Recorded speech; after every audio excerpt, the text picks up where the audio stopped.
Away from that is Zezel. And the Islanders come out with a body. Diddick just shot one wide. It looked as though he might have been trying to connect on a pass, but no one there. Play continues with Crom punching it along to Flatley. Run off by Zezel, but the play continues with Crom checked by McCrimmon. It's fed by Pat Flatley, but tipped away. And so back comes Diddick, and the Flyers can make the shift change. Pelly Eklund comes on, has Derek Smith and Tocchet up front. Marsh and Crossman the combination in back. And it's Eklund finessing to Tocchet. But it's off him and Dennis Potvin back. Wrapped up by Tocchet, can't center. Mike Bossy in deep. Brad Marsh has to play at center ice. 17,222, but a late arriving crowd.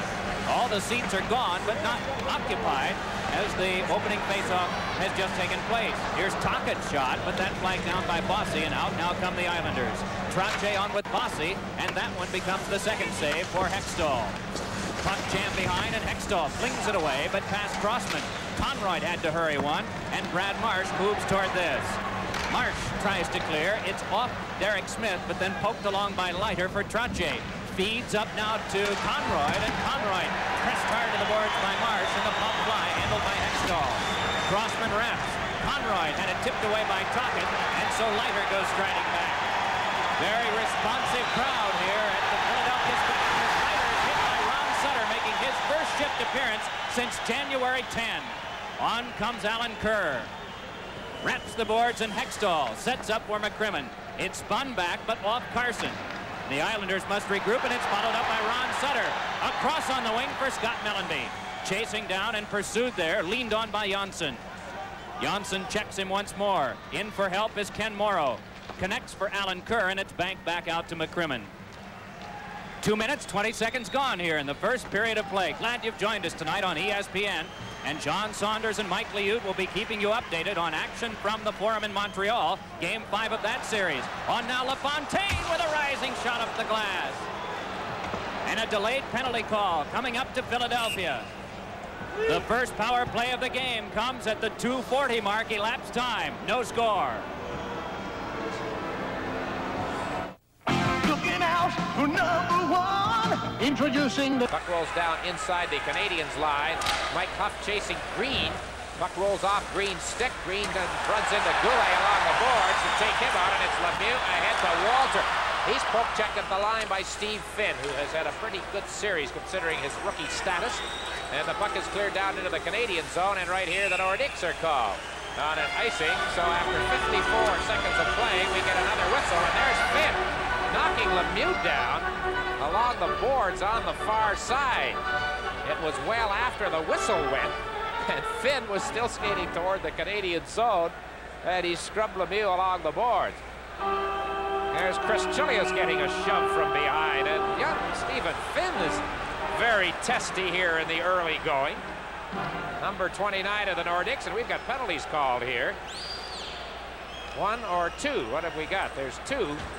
And shades of game 4 in the third period the other night. There were all kinds of penalties called, Gary, and nobody ever had a power play. Doubles, doubles, doubles all the way along. That's the easy way for the official to get out of it, Dick. Just call those double penalties, and the guys that want to cause some trouble using the sticks or unnecessary roughness, let them cool off in the penalty box, and it doesn't really hurt any hockey club as far as the manpower advantage. The only thing it does is disrupt the lines.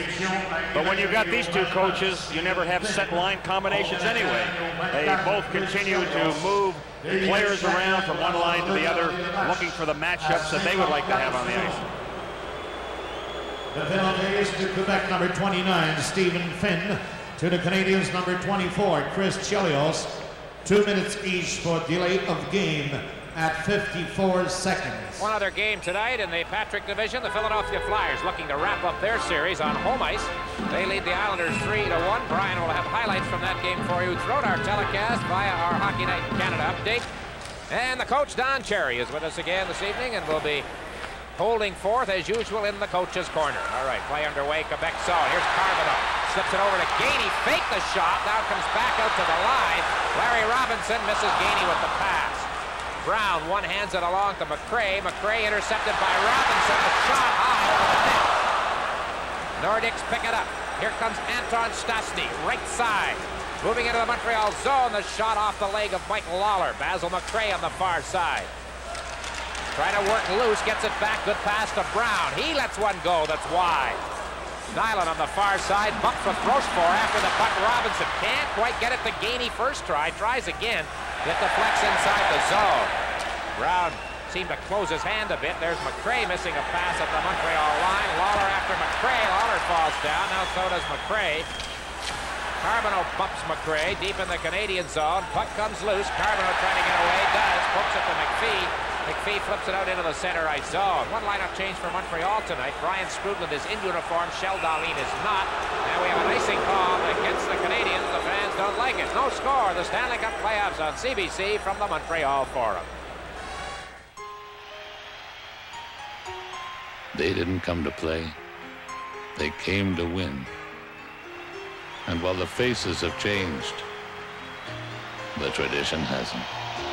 We feel the same way about Molson. The labels may change, but inside, where it counts, it's the same. A distinctive, satisfying taste. Nothing halfway about it. Inside, Molson says it all. Now, Dick, you heard the crowd voice their disapproval of Carey Fraser, the referee tonight. They felt the penalty should have been called, and of course, all the people here are right in every little thing that happens, and the referee is never right, but you'll hear that from time to time.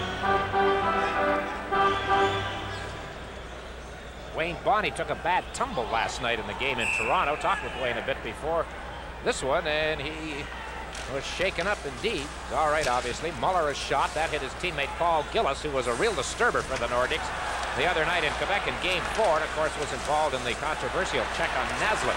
Puck cleared from the back of the net, intercepted by Green, and the cross-ice pass intended for Sprudland from McPhee was picked off, and the Nordiques shoot it back into the Canadian zone. Green behind his own net to Craig Ludwig. Ahead, and it's right on the Picard stick. He shoots it back into the Canadiens' end of the rink. And hang on, we've got a penalty call here on a slash. And with the Canadiens handling the puck as the whistle goes, it's going to be against Montreal, and Craig Ludwig is upset and being convoyed over to the penalty box. So we get a penalty call on the Canadiens' Ludwig at 2:33 in this first period. The opening power play opportunity goes the way of Quebec. I think this series is starting to get very nasty because we've seen a lot of that. In Game 1, there were 9 high-sticking and slashing penalties. The retaliation, which is not a smart penalty to take. And I talked to Picard this morning. He mentioned that his whole body is black and blue from where sticks have made contact. But I think both teams are guilty of that. Canadiens penalty number 17, Craig Ludwig. 2 minutes for tripping at 2 minutes, 33 seconds. Tripping? If it was tripping, then the replay wasn't the penalty. Slashing. All right. That's better, eh? Well, the Nordiques have received 61 power play advantages. That's tops of the teams that are remaining in the playoffs. They've scored 14 power play goals. That is also tops at 23%. They are dangerous on the power play. They have Peter Stastny with brother Anton and Goulet up front. Puck in the corner. Now back to Gainey. And the Canadiens' veteran captain brings it out to center ice with Carbonneau. 2-on-2 to the Nordiques line. Gainey hangs on to it, then dumps it off the glass and into the Canadiens' bench area where Bobby Smith, number 15, stood up and made a one-hand stab. So the face-off will be outside the Quebec line as we look at Rick Green. And as a series like this winds down and suddenly they might be settling into a much more defensive pattern, Gary, a player like Rick Green is most important. Absolutely, Dick, because very rarely will you see Rick Green lose the battle for the puck in the corner. Because of his strength and the experience that he has, he is very vital on defense for Montreal.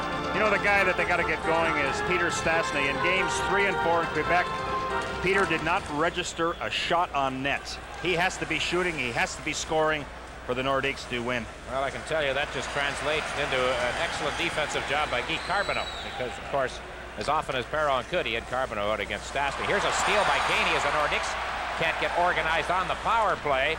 He plays it back along the boards, picks it up again. Bob Gainey doing quite a job here in a penalty-killing role, and then Green shoots it down the ice. A minute 15 remaining in the Craig Ludwig penalty. We are looking for the first goal of the hockey game. Quebec on the power play early in this first period. Brown from the neutral zone, shoots it off the corner. Goulet after it on the far side, out in front to Peter Stastny. It comes back at the point now for Brown. Brown to Anton, into brother Peter. Back to Anton on the right side. Waits at the outer rim of the circle. Stick handles, looks, hangs on to it, into Peter Stastny, and he fires it through the crease and out the other side. Siltanen. Peter Stastny. Nordiques have it set up now in the Canadian zone. Here's a chance for Brown at the line, blocked by McPhee. Siltanen picks it up. Peter Stastny. He's checked off the puck, and McPhee breaks away. Down into the center ice zone. Mike McPhee to the Quebec line. Scoobland trailing. It's McPhee in the corner, ridden into the corner by Siltanen, and Brown comes up with it for Quebec and quickly feeds Stastny. Peter Stastny, left side. Stops up along the boards. Back to brother Anton. He just missed the net. The corner was open, and he missed the net. Picard a drive. That deflects high off the top of the mesh. In behind. Robinson is checking. Plays it behind him. Brian Scoobland has it. Penalty almost over, but the Nordiques came awfully close there. Anton Stastny. Scoobland to McPhee. A blast wide again. These guys need target practice tonight, Gary. Penalty's over. Montreal returns to full strength. Lemieux shot the puck in. Naslund coming off the bench. Couldn't reach it against Malarchuk, and this is Picard for Quebec. Dick, that was an excellent power play for the Nordiques because they established a good movement of the puck. Players without the puck were getting in clear, and they had a couple of good chances. Lawler in trouble in his own zone as he's being forechecked closely. Puck comes loose. Naslund after it against Moeller. Jason Lafreniere. A pass along the boards to Lambert. He's jammed by Bobby Smith. Mike Lawler comes up with it. Lawler against Lafreniere into the corner. Now he gets rid of it high on a backhand out to center ice. 5:15 done. First period. The Nordiques nothing, the Canadiens nothing. Moeller to Lafreniere. Ahead for John Ogrodnik, working against Mike Lawler. Behind the net. Lambert. Jammed by Svoboda. And we got a penalty coming up to Svoboda. Here's Lafreniere with the puck. A shot. Deflects. After it is Smith. Does he get to it? Yes, although he didn't touch it. Lafreniere did. Nordiques complain about the whistle, and indeed, I think they were right. In any event, Svoboda's gone to the box. Live on CBC Hockey Night in Canada. There's a road 170,000 kilometers long stretching in front of the average car. And that's why MotoMaster parts are what your car needs. Because MotoMaster parts are built tough for the long run. And every MotoMaster part is backed as tough as it's built. So no matter where in Canada your road takes you, Canadian Tire stands behind them. Down the long road, it's nice to know you've got more than a part. You've got a company. MotoMaster parts. Built tough, backed tough. You're looking at Peter Svoboda, but he's in there not for 2 minutes, but for 4. Here's the announcement. Peter Svoboda, 2 minutes for elbowing and 2 minutes for unsportsmanlike conduct at 5 minutes 39 seconds. Well, the players never learn. And never will, Dick. I don't know what they're going to do. What they say will not change the referee's mind. And Svoboda, just take the penalty, go to the box, sit out your 2 minutes. Why say something and really put your hockey club in a hole? Now, I mentioned in the first power play, the Nordiques had good movement, had some chances, didn't register any shots on net, but you could see that the passing was very well done. Now they got a chance for 4 minutes here to try and do some damage, and this certainly is a very key part in this hockey game. Through the first 4 games of this series, I think I saw more 4-minute penalties called than through any 4 games in a row that I can think of in a long time. All right, they have Peter Stastny, Goulet, and Hunter as the forward line with Picard and Siltanen at the point positions. Quebec with a great chance here in the early going. Carbonneau, Gainey, Chelios, and Green for Montreal. Nick, just to give you an idea of the closeness of this game, there's only been 1 shot on net. That by Montreal. Siltanen missed the puck at the line. Goulet hands it off. Carbonneau picks it up. Goulet held him up well enough for Siltanen to take over. Risto Siltanen to Robert Picard. Goulet with it, fires it into the Canadian zone. Chelios on it quickly for Montreal, takes a look and shoots it down the ice. Siltanen in his own zone. Of course, the key here for Quebec, Gary, they'd like to get a goal in the first 2 minutes because then they'd still have a power play. Montreal would still be shorthanded. Hunter shoots it up against the backboards. It bounced out in front. Risto Siltanen feeds it back. Hayward out of the net, leaves it there for Chelios. He drills it around on the boards, and it's redirected by Siltanen.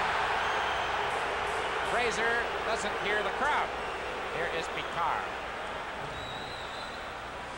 And it goes off Carbonneau. The first minute of the 4 minutes being served by Peter Svoboda is now over. Siltanen, left side. Puck stopped on the pass by Hunter by McPhee, and it's off the board for Carbonneau and down the ice. Nordiques are having all kinds of problems because when they are passing the puck, it seems that the person that receives the pass is standing still. There's no motion and there's no speed when the puck carrier gets it, and then they decide to dump it in. There's absolutely no way that anybody can do any decent forechecking. Here's Brown with a shot. That got through. That's their first shot of the game. Hayward made the save. Puck cleared behind the Montreal net. After it is Green, Brown.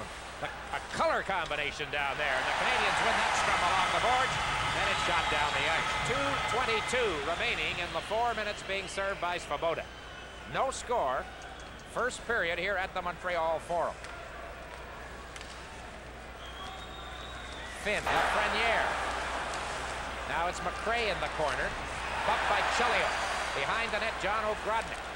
On the far side, Finn reaches the puck. And he's nailed by Chelios. Carbonneau comes up with a loose puck to the line and gets it out. Brown couldn't quite hang on to it at the blue line area. He has it again in the neutral zone. A backhand pass to the line to Basil McRae. Canadiens have killed off the first 2 minutes of the penalty. Now it's O'Grodnik deep in the Montreal zone. Back to Picard. He winds up. Back to O'Grodnik. In front of the net, McRae and Green are pushing and shoving one another. O'Grodnik goes into the corner, stopped by Chelios. He shoots it down the ice. Canadiens pour fresh troops over the boards to kill the penalty. Likewise, the Nordiques for the last minute and 15 of this power play. It's Picard to Siltanen. Ahead it goes at the line. Peter Stastny to the right side. Knocked away from him by Ludwig. Stastny still has it, making moves. Into the corner. Anton back to Siltanen, blocked by McPhee. McPhee was checked, but Scribbler dumped it out to center ice. 55 seconds left in the Svoboda penalty. Puck shot down into the Canadian zone. Robinson after it. Goulet after him, but Larry Robinson cuts in front of his own net. Swings over to the far side, and he drew a crowd that time, Jerry, and the Canadiens were lucky he did. Boy, did he ever, and had the Nordiques done a better job of checking with a body rather than a stick, they might have stripped Robinson on that play. 35 seconds remaining. Rochefort knocked out at the line by Shane Corson. Canadiens Robinson makes a move around Anton Stastny ahead. Almost sending Corson in at the blue line. He's got Skrudland in front. Here's Robinson. In alone, and the puck just missed the net. Corson a backhand.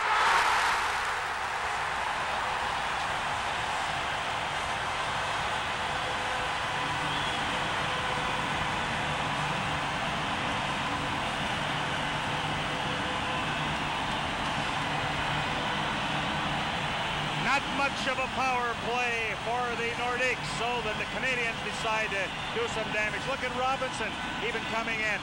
Now there was a tie-up behind the net. That allowed Corson to get away from his man. Hunter was knocked off the puck. Little collision. And boy, Corson really takes advantage of it. And the backhand. I believe he was screened by his own player getting in front of Malarchuk. And what a big, big goal for the Montreal Canadiens. Number 27, Shane Corson.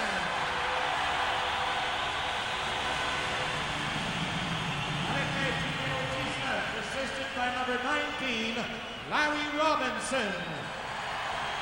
Next minute, Anderson on at 9 minutes, 22 seconds. So a shorthanded goal by Shane Corson gives Montreal a 1-0 lead. Still 17 seconds left in the Svoboda penalty.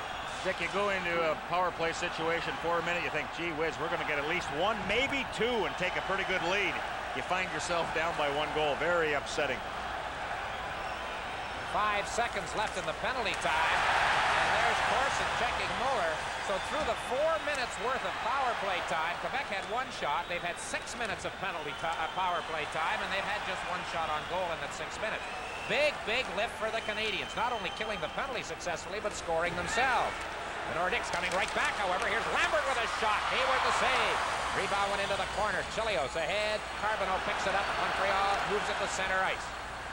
Momesso after it. Reaches it ahead of Mike Huff. Momesso and Naslund to the line.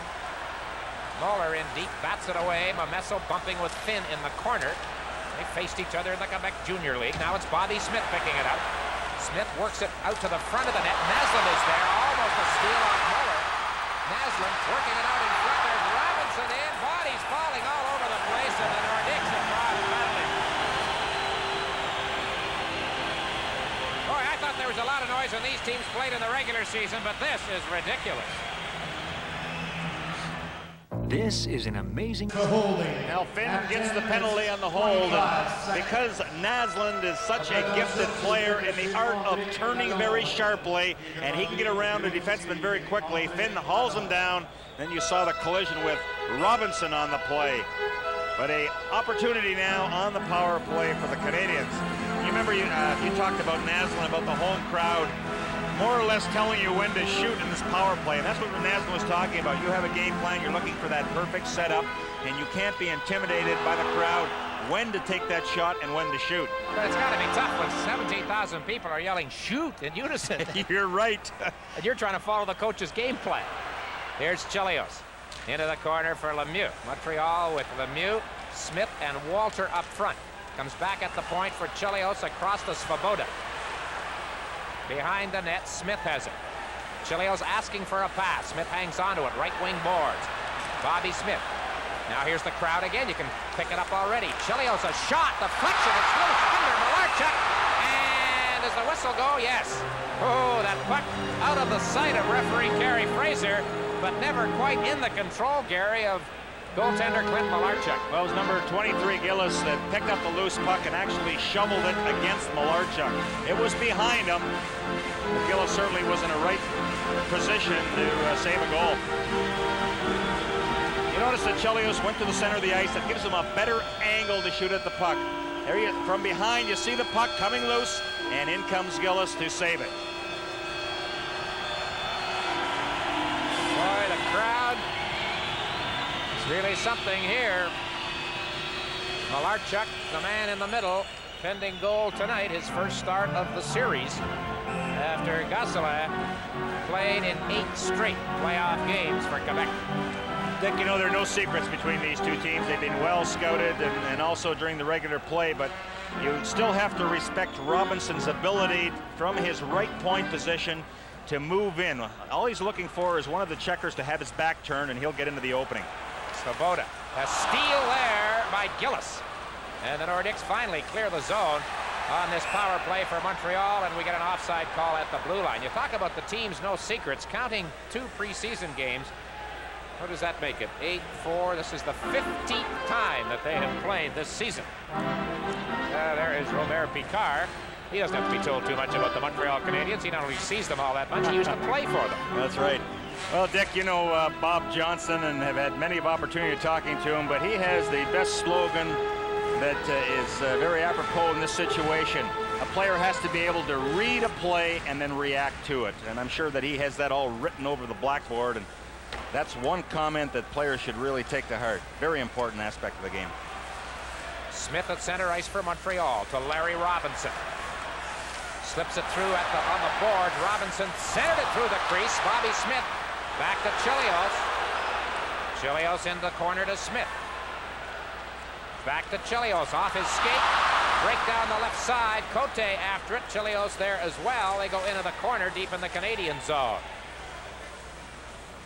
Now it's Naslund with 47 seconds left on the Quebec penalty to Finn. Mats Naslund, the hero the other night, working his way into the Nordic zone. Naslund to Robinson to Naslund on the right side. Back to Robinson. Robinson flips it through. It's off the stick. I think Malarchuk got the stick on it. Just wide, and the puck is cleared down the ice by Picard. 25 seconds left in the penalty time. 1-0 Montreal. A shorthanded goal by Shane Corson. Chelios. Stickler handles it over to the right side, and the Canadiens can't get anywhere. Quebec defended well right there. Just 8 seconds left, and it's Picard. Boy, Gillis was all alone in behind the defense. The pass was about shoulder high, so he couldn't do much with it. All he had to do was try, perhaps stick out that glove and knock it down rather than try and stop it with a stick. Gillis after Larry Robinson. Here's Momesso, meanwhile, into the zone. Anton Stastny, quick shot, save, rebound, picked up by Chelios. Shoots it off the corner. Rochefort is there. Rochefort is bumped by Corson, but the Nordiques keep the puck in the Canadian zone. Peter Stastny and Chelios. Now it's Anton Stastny out in front. O'Grodnik didn't handle it. Brown with a drive, and Hayward knocked that one away. So Quebec coming off the penalty to Finn, putting on some pressure right here as the teams are at full strength for one of the few times in this opening period. Ryan Walter, a quick pass, doesn't find Mamesso.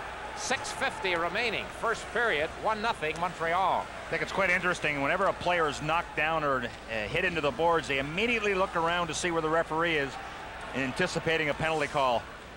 Brown dumps the puck into the Canadian zone. Hayward shovels it with one hand. Chelios now to Mamesso. Huff checking him from behind, and Mamesso gets rid of the puck as the Canadians are on a change. Chris Nyland is on, I think maybe for the first time in the game, because Gainey and Carbonneau have been very busy as line mates killing penalties. Nyland with a steal right there, and he fires it back into the Quebec zone. Randy Muller. Pass to Huff. Huff to the blue line, and Nyland takes it away from Dale Hunter. Ludwig ahead. Gainey has to sidestep Muller as Ludwig was knocked down by Huff. And then it's left Goulet to Huff, and an interception there by Ludwig as the pass was returned, intended for Goulet.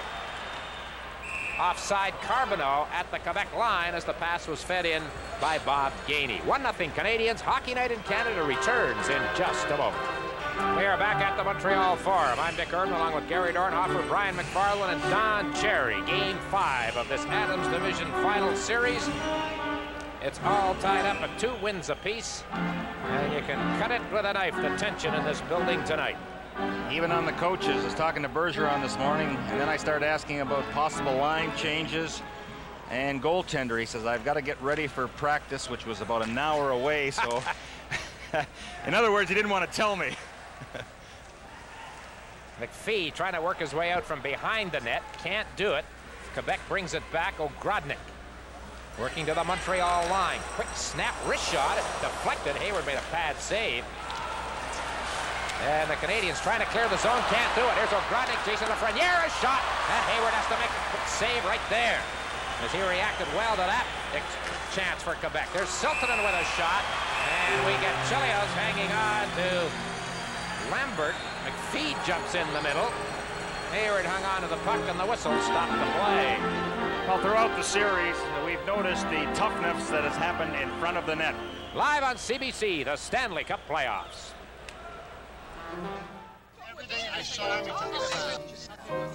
We'll have a face-off in the Canadian zone to the left of Brian Hayward. 5 minutes and 20 seconds remain in the first period. Shane Corson's short-handed goal for the Canadians from Larry Robinson, standing up as the only scoring play of the period. I think that last flurry where the Nordiques registered 3 shots on net was the first time in the game where a team at even strength has had a concentrated attack, resulting in those scoring chances. So Hayward, he has been excellent. And he sees the fact that he's cool, calm, and where Waugh, because he was born in Quebec, he might have a different outlook towards playing in this series and might be influenced a lot by the crowd. Puck deep in the Montreal zone. Green, a backhand. Rochefort pinched in. Mamesso with the puck for the Canadians. Rochefort again keeps it in at the line. Gillis can't center it to Donnelly, who was in front. And Ludwig has it in his skates, didn't see it. Here's Mamesso. Cote lost his helmet. It's Corson in the center ice area. Bats it down into Quebec territory. Cote's helmet still on the ice. Rochefort ahead to Cote. Gives folks a chance to see his gray hair. We think he might be the grayest of the players in the NHL. Ludwig fell down, but there was a broken stick on the play. Muller a drive. That's blocked by Craig Ludwig, and it's gloved ahead. Ludwig timing that well. Meanwhile, in front of the net, we've got Paul Gillis and Rick Green. Now, Green is basically a mild-mannered sort, but right here, he is wrapped up with Gillis, who was doing all kinds of antagonizing in Game 4 Sunday night. And I think maybe headed to the penalty box. Hockey Night in Canada, a Canadian tradition. And Paul Gillis on the right, and they are gone for the next couple of minutes.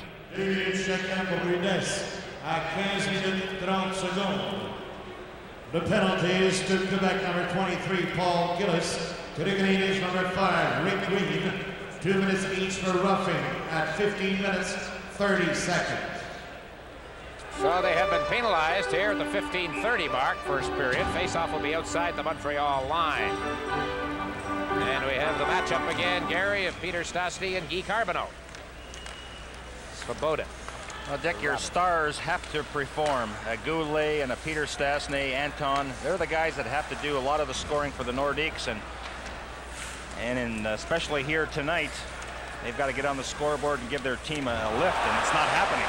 Boy, Bob Gainey took quite a run at Finn. Meanwhile, down at the other end, here comes Stastny with Muller. A pass to Anton Stastny. Missed the net again. That's 2 times. He's had a good scoring chance. Nyland fans on the puck. So McRae was able to keep it in the zone. Now it is Svoboda.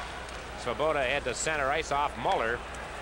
You're right about the Nordiques with that pressure. Neither team, with the exception of those power plays, has done anything in the way of good control inside the blue line of the other team, except on that one occasion.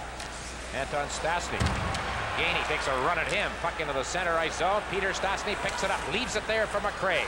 McRae from the right side slips it through, but Carbonneau was there, and he bats it out over the blue line into the center ice zone. And right here, the Nordiques seem to be taking it to the Canadiens a little bit. The flow of the play moving basically from left to right on the television screen. There's the puck, bounces through to Malarchuk, and with the mute right there, the Quebec goaltender hangs on, and we'll have a face-off in the Quebec zone. 3 minutes and 20 seconds left in the first period. The Canadiens hanging on to their 1-0 lead. It's 1-3. Games 2 and 4 were tight, defensive, low scoring. This one seems to be moving into that pattern. Chance there. Now it's a lead pass. Here is Goulet. Moving in, winds up, shoots, misses the net. From the left side, Goulet under full head of steam. Bobby Smith comes back for the Canadiens. Leaves it for Claude Lemieux. He lets one go off. The stick of Siltanen. High. Chelios trying to clear it to the front of the net. Gets through to the crease. Malarchuk kicked it away, and the Nordiques dump it out to center ice. Lemieux plays it back in the zone. Dick, how many times have we seen where a player has been in good position to get a shot on net, misses 10 feet high or 10 feet wide, perhaps putting a little bit too much energy into it. Instead of just trying to get it on the net, they're trying to pick that corner too closely, resulting in a missed opportunity. Smith to the line. That's a shot go. Blocked at the defense by Brown. Lambert to Dale Hunter. Hunter ahead. Goulet runs into Svoboda. Loose puck for Michael Lawler. Lawler to Bobby Smith, but he can't get anywhere past the blue line. He was actually headed to the bench on a change. Lambert, center ice. Skrudland back in action tonight after missing the 2 games in Quebec. Number 39, he was ill. That was his problem at the flu. Puck cleared behind the net. Jeff Brown with it. Brown to Lambert at center ice. Lambert stopped by Naslund with all the penalties in this period, except for the Montreal power play. Mats Naslund hasn't had that much ice time. Lawler flips it down into the Quebec zone. Less than 2 minutes to play here in the first period. 1-0 Canadiens. Lambert, left wing, knocked away from Ogrodnik by Lawler. There's Jam on the far side. Naslund stopped by Ogrodnik. And they are at very close quarters right here. Puck loose at center ice. Who gets it? McPhee. Over to Naslund, right side. Naslund working out to the front. Kept on the play. Here's McPhee now. It's through the crease. Oh, Malarchuk made the save that time as it up through on a deflection. And the crowd is after Fraser to be sure as the Nordiques are called icing. Well, they probably have a right to complain that time because Rochefort used the stick and hauled Naslund down. And he has a few words to say to Kerry Fraser about that play. Well, we're going to pick it up here. Watch Naslund cut in. There's the trip. Down he goes. No call. There's the shot that came in from McPhee from a severe angle left side.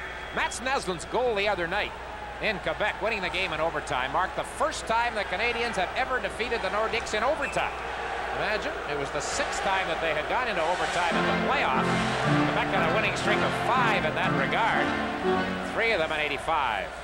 Dick, after it's the 1-0 for the Canadiens. A minute 17 left in the first period. Shorthanded goal by Shane Corson of Montreal when Quebec was on a 4-minute power play. Nyland for the Canadiens, going back into his own zone. Now it's Chelios. Dumps it ahead. Carbonneau is after it into the Quebec zone. Carbonneau bumped by Finn behind the net. There into the final minute of play, and Guy Carbonneau's been hurt. Oh, he is hurt, and he can't get up. Carbonneau, and he sort of points his stick in the direction of Finn. Carbonneau slow to get up. I think he's going to be all right by the look of him, as young Stephen Finn, who has been very much in the middle of any aggressive type play here in this game so far, collided with Carbonneau. Well, in the series, Dick, we've certainly seen a lot of that where some good heavy hitting has taken place, and Finn being a rookie, he hasn't shied away from the rough going, and it seems that Carbonneau was twisted around there when he went into the boards. He's off balance, and the shoulder had to take an awful hit that time. And the Canadiens can ill afford to lose number 21. Well, there you see Guy Carbonneau heading down the aisleway to the Montreal dressing room. Finn is 20 years of age, played junior hockey in this area in Montreal for the Laval junior team, the same team that sent Mario Lemieux to the NHL. Here it is again, different look at it, a bit closer look. Carbonneau sagged to the ice and was slow getting back onto his feet. And indeed, Coach Jean Perron would be worried if the injury to Carbonneau was anything but slight. Well, while he's gone now, Perron has decided that Corson is his man to go against Peter Stastny. Robert Picard from the center ice area flips it in. Chelios dumps it right back for Montreal. Shots on goal, 8-6 in favor of Quebec. Picard to Siltanen, the two defensemen. Ahead at center ice, good pass to Stastny. Peter Stastny checked as he tries to work his way through into the slot area, and the puck is dumped back out to the neutral center ice zone. With 22 seconds left in the period, there's a two-line pass called the Nordiques. Siltanen to Huff, and the faceoff will be inside the Quebec line.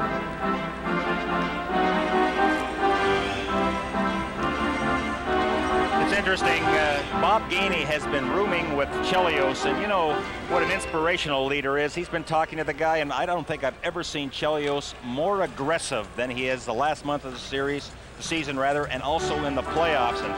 And also he was always a shy person, never said much in the meetings, but now he's, when the team has a meeting, he gets up, gives his point of view, and has become quite a leader for this hockey club. And I think a lot of the credit has to go to the influence of rooming with Bob Gainey. Hunter and Bobby Smith set for the draw. Hodges doesn't like the way they're lined up. Now he drops the puck, and it comes back to Larry Robinson across to Chelios. Has to wait for Lemieux to get onside. He waited, then Lemieux went back in, and the play was offside anyway. All of that took 5 seconds to transpire, and now with 17 seconds left in the period, Dale Hunter will get set for the face-off. Number 32 in his 7th season. He missed 34 games this year. He's been well nigh indestructible through his first 6 years in the NHL. But he suffered a broken leg late in November in a game between these teams at the Colisée. I'm amazed he doesn't spend more time in the injury list the way he plays, Dick. Always getting very much involved in the play. Here's Smith behind the net. Tied up on the play by Cote. The puck came loose. Nobody there for Montreal, and it's played off the boards out to center ice, and that will do it. And the siren goes. Well, both goaltenders made some pretty good saves, but really that first period belonged to the Checkers, as a lot of good scoring chances were kept at a very low amount, and it took that shorthanded goal after a 4-minute power play, which we thought the Nordiques were going to jump ahead. Didn't turn out that way. Now Shane Corson scored the goal. So the score at the end of the first period, the Montreal Canadiens 1, the Quebec Nordiques 0.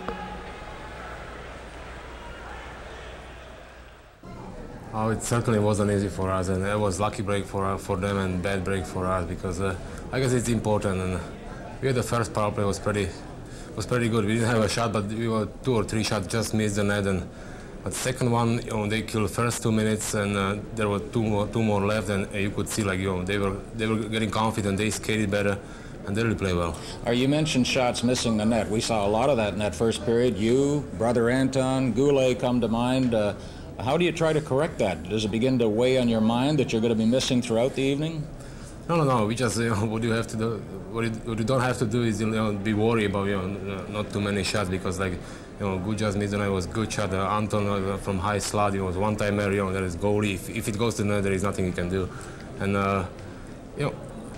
you have to adjust it just a little, not too much. Yes. You know, so it goes in and it doesn't hit the goalie's pads. Peter, in Czechoslovakia, is there anything to compare to this rivalry? Did you ever experience anything like this before, the Montreal-Quebec rivalry when you were overseas?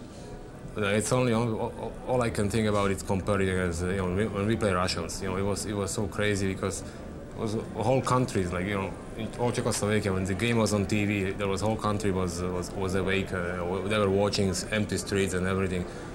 And actually in the league there is no rivalry like that. I wonder too about Michel Bergeron. He was warned about standing up on the bench the other night. I noticed him; he's much quieter and much more conservative back there tonight. Does this affect you? Do you get carried away by his emotion when you're sitting there on the bench in front of him? Personally, I don't think so, but there might be something to it because he came to me, he complained that because he doesn't like it. Just he gets warned right before the game, and you just think about it just a little, and it bothers him maybe because he has to think about something what he never thought about before, and maybe when he can't do what he's supposed to do, then maybe he just carries on to some players, and might be something because I know he came after the game and he was really mad. How can he be warned just before the game and don't do that, like it never happened during the regular season? And you're the man that had to issue the warning. Thank you for joining us during this intermission. Peter Stastny of the Nordiques, Hockey Night in Canada and the Stanley Cup playoffs. The tradition continues.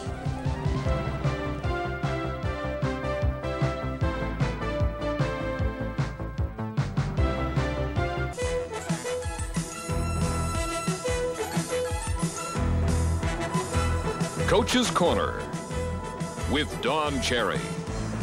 Brought to you by Tremco, makers of Tremflad, Canada's #1 rust paint. So the coach is with us, and you heard what Peter Stastny said about his coach. You've got to add something to that. Well, Michel, he likes to jump up on the boards because he can't see over the players. No, seriously, what harm is he doing? You see the fans, they get a big kick out of it. Baseball, the guy goes out and goes crazy. I used to love to go see Billy Martin. I used to go to the Boston game and see Billy Martin come out. Basketball, they go nuts. Football, they go nuts. Not hockey. We want it dull. Let's make it nice and dull. Michel Bergeron, a little color in the league. They want us to sleep on the side. It's easier for Brian O'Neill. It's easier for John Ziegler. Easier for the referees. But the fans, never mind the fans where they love the color. No, never mind that. Just make it easier for absolutely nonsense going to throw them out of the game. Nonsense. You used to get right up on the rail. Well, of course, the people loved it and they had fun. I mean, that's not embarrassing, the referees. Why would they do things like that? They were going to give him a game misconduct, I heard, and going to throw him out of the game because he got up on the bench. I mean, what nonsense is this? They're in a life and death struggle. I mean, absolutely stupid. You would have gone out and kicked ice chips on him. Well, anyhow, we would have had some fun, and an important game like this, and they have a meeting with them, don't stand on the boards. Mats Naslund's playing well. Mats Naslund's making me look bad, and I have to say, after that check in Quebec, and get up and not say a word and come back and go to the overtime goal, he's a pretty good hockey player. I never question his courage, his dedication sometimes, but never his courage. Shane Corson. Oh, Shane Corson. See, these are the guys you're going to win with.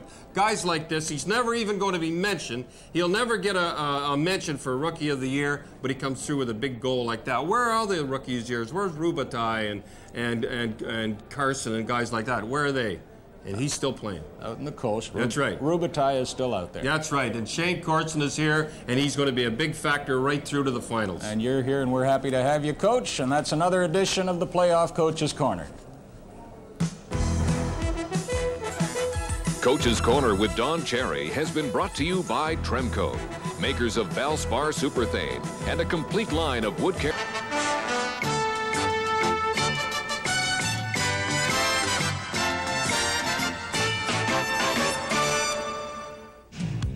Shane Corson scored shorthanded first period. Montreal leads Quebec 1-0. And we're going to look now at other series being played. We have a report coming up on Detroit and Toronto and also Winnipeg and Edmonton. So let's start with Ron McLean at Maple Leaf Gardens in Toronto with the story on last night's Toronto victory in overtime. So the Toronto Maple Leafs put the Detroit Red Wings on the brink of elimination with a 3-2 victory in overtime to take a 3-1 lead in the series. And Scotty, your thoughts on the game? Well, it took over 80 shots to decide this game, and You know, Mike Allison just played a great game. You know, he and Wendell Clark and Vive, they were dominant, and Glenn Hanlon came up awful big for the Wings. You know, he gave them the goaltending that they needed in these 2 games, but they only won one of them. He had to cope with 50 shots. Ken Reggett was in goal for the Leafs, and he has been their story throughout the playoffs. Scotty, he makes a huge save in overtime, as he's done so frequently. Well, Yzerman made such a great play to get in the clear here. He had enough time. He got it up about halfway, and Reggett did the same thing against St. Louis, against Wickenheiser in a tight game, and you know, you're not going to see saves any better than that. And Wendell Clark had brought the puck all the way down the ice, and I think it was Veach was pushing around with Dow, and Allison came in, but Delorme took Clark in front of the net, and I don't know how this puck got in, but it went in between his legs, and that was the winning goal in overtime. So now the Red Wings try to bounce back as they fall at Maple Leaf Gardens in Toronto. They do have home ice advantage tomorrow evening, but that hasn't helped many in these playoffs. With a report on the Edmonton victory last night, Chris Cuthbert.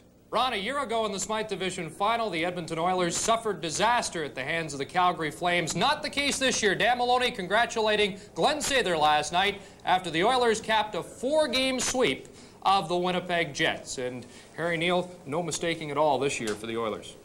No, they've added the one wrinkle that they didn't have last year. In fact, they didn't have it when they won the Stanley Cup, and that is they're a pretty sound defensive team now. And they have proven that you don't have to sacrifice offensively to be a good team defensively, and I don't think you can get the smile off the coaching staff's faces. You know the Toronto Maple Leafs and the Detroit Red Wings well. Is there any way they can throw a scare in the Edmonton Oilers? Well, they might scare them, but they're not going to beat them. I think the series will be somewhat like the Winnipeg one was. Edmonton's goaltending will come up big. They'll get their share of goals, and both Detroit and Toronto will have trouble scoring goals. Detroit or Toronto will have trouble scoring goals, and like, I didn't think this Winnipeg series was a 4-0 series, except Edmonton won the games, and every other department was fairly even. And I think that could happen that way, too, when Edmonton plays the next round. One thing we know for sure, Harry, is that the Edmonton Oilers will be well-rested for the Campbell Conference Championship. Brian? Well, Chris Gretzky suffered a slight concussion. Apparently he's going to be all right. He's the leading scorer with 21 points. Hats off to Dan Maloney for a job well done. Live on CBC, this is Hockey Night in Canada and the Stanley Cup playoffs. The final series from the Colisée in Quebec City will be seen by Quebec viewers on Thursday night on CBC. Check your local listings. The Montreal Canadiens won, the Quebec Nordiques nothing. The only goal of the game at 9:22 of the first period. Shane Corson, his 3rd of the playoffs from Larry Robinson. A shorthanded goal for Montreal. Shots on goal, 8-6 in favor of Quebec. 2 defensemen, Chelios of the Canadiens, Brown of the Nordiques, the only players to register 2 shots. Everybody else who had a shot, singles. Lemieux in the corner. Puck played behind the Quebec net. Thud on the far side. Now players fall. Goulet with a loose puck. Center ice. Moving to the Montreal line. Swings over to the right side. Drops it off, and then the pass comes from the corner from Huff. Cross ice, and it's dumped down inside the Quebec line by Claude Lemieux. And the Canadiens and the Nordiques make quick changes here after only 40 seconds of play. Alain Cote on the left side. Robinson squeezes him out. Lawler with it now. Ahead, and it goes behind Corson down the ice. Now, Gary, Shane Corson is out here between Gainey and Nyland. Guy Carbonneau is not.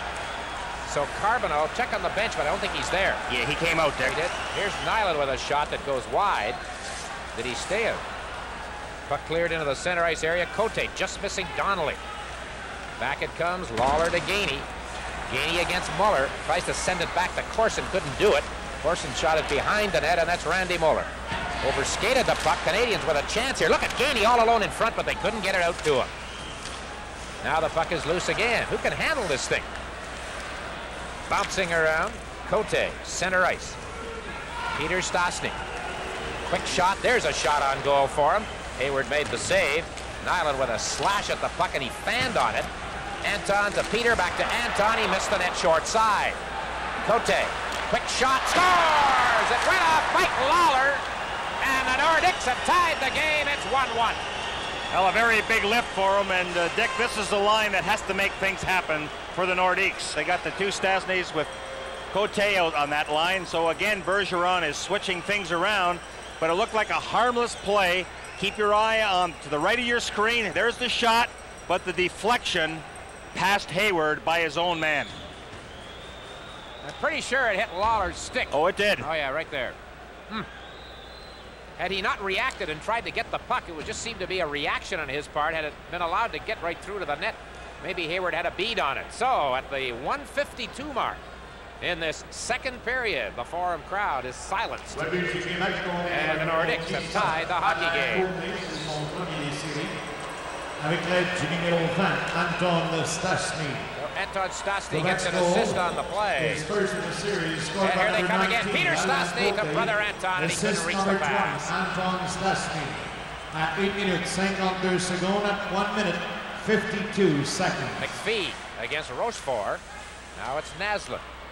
Naslund bumped in the corner. Puck across for Anton Stastny. From the center ice zone to McRae offside. He got to fake the pass, delayed it on the stick handle, and that threw the play offside at the Canadiens line. From the Forum in Montreal, the Stanley Cup playoffs on CBC. Wrong about shooting the puck at the net. Doesn't matter where you are. In the event that there was a rebound, you saw that Stastny was there, and so the deflection by Lawler ties this game at 1. Alain Cote, a defensive specialist for Quebec, his first playoff goal this year. Anton Stastny assisting. Time of the goal, 1:52. That's another bonus, Dick, when a checker gets a goal for you. You can say really it's been that way both teams with Corson, and especially with in his case, killing the penalty. So the big guns haven't been firing, not so far anyway, and it's tied 1-1. There's Scrutlin. And he fires it behind McPhee all the way down the ice. Mike Lawler put the puck in the Quebec net twice in Game 3. He hadn't scored a goal all year, regular season or playoffs. But he put the puck in the net here tonight, or helped it anyway, and not the way he wanted to, obviously. Puck in the Canadian zone again. Scrudlin checking in the corner, but loses the puck. Jason Lafreniere stopped by Scrudlin. Siltanen plays it. It comes off the dasher board, and that almost caught Hayward. It did catch him looking the other way. Fortunately for Montreal, nobody in front of the net for the Nordiques in Quebec. Coming off the goal now, moving in again. Lafreniere, and he couldn't set up Lambert on the play. I think the Canadiens got to get things rolling and start playing with some intensity, because the Nordiques are taking the play away from them. Mike McPhee to Mats Naslund at the Canadiens line. Cross-ice pass, Craig Ludwig winds up with a long drive that's gloved by Malarchik. Montreal on a change. Puck fed by Finn ahead to Cote. And he rolls it down into the Canadian zone. Svoboda behind the net. Tied up on the play by Donnelly out in front. Cote couldn't get his stick on the puck. Lemieux across for Svoboda. Working against Muller. They bumped. Shot went in wide. Mamesso behind the net to Lemieux, and he was waited to get it out in front. Smith had skated in too deep. Gillis, cross-ice pass. Finn didn't play that. Svoboda did for Montreal. 1-1 the score. Bobby Smith, center ice area.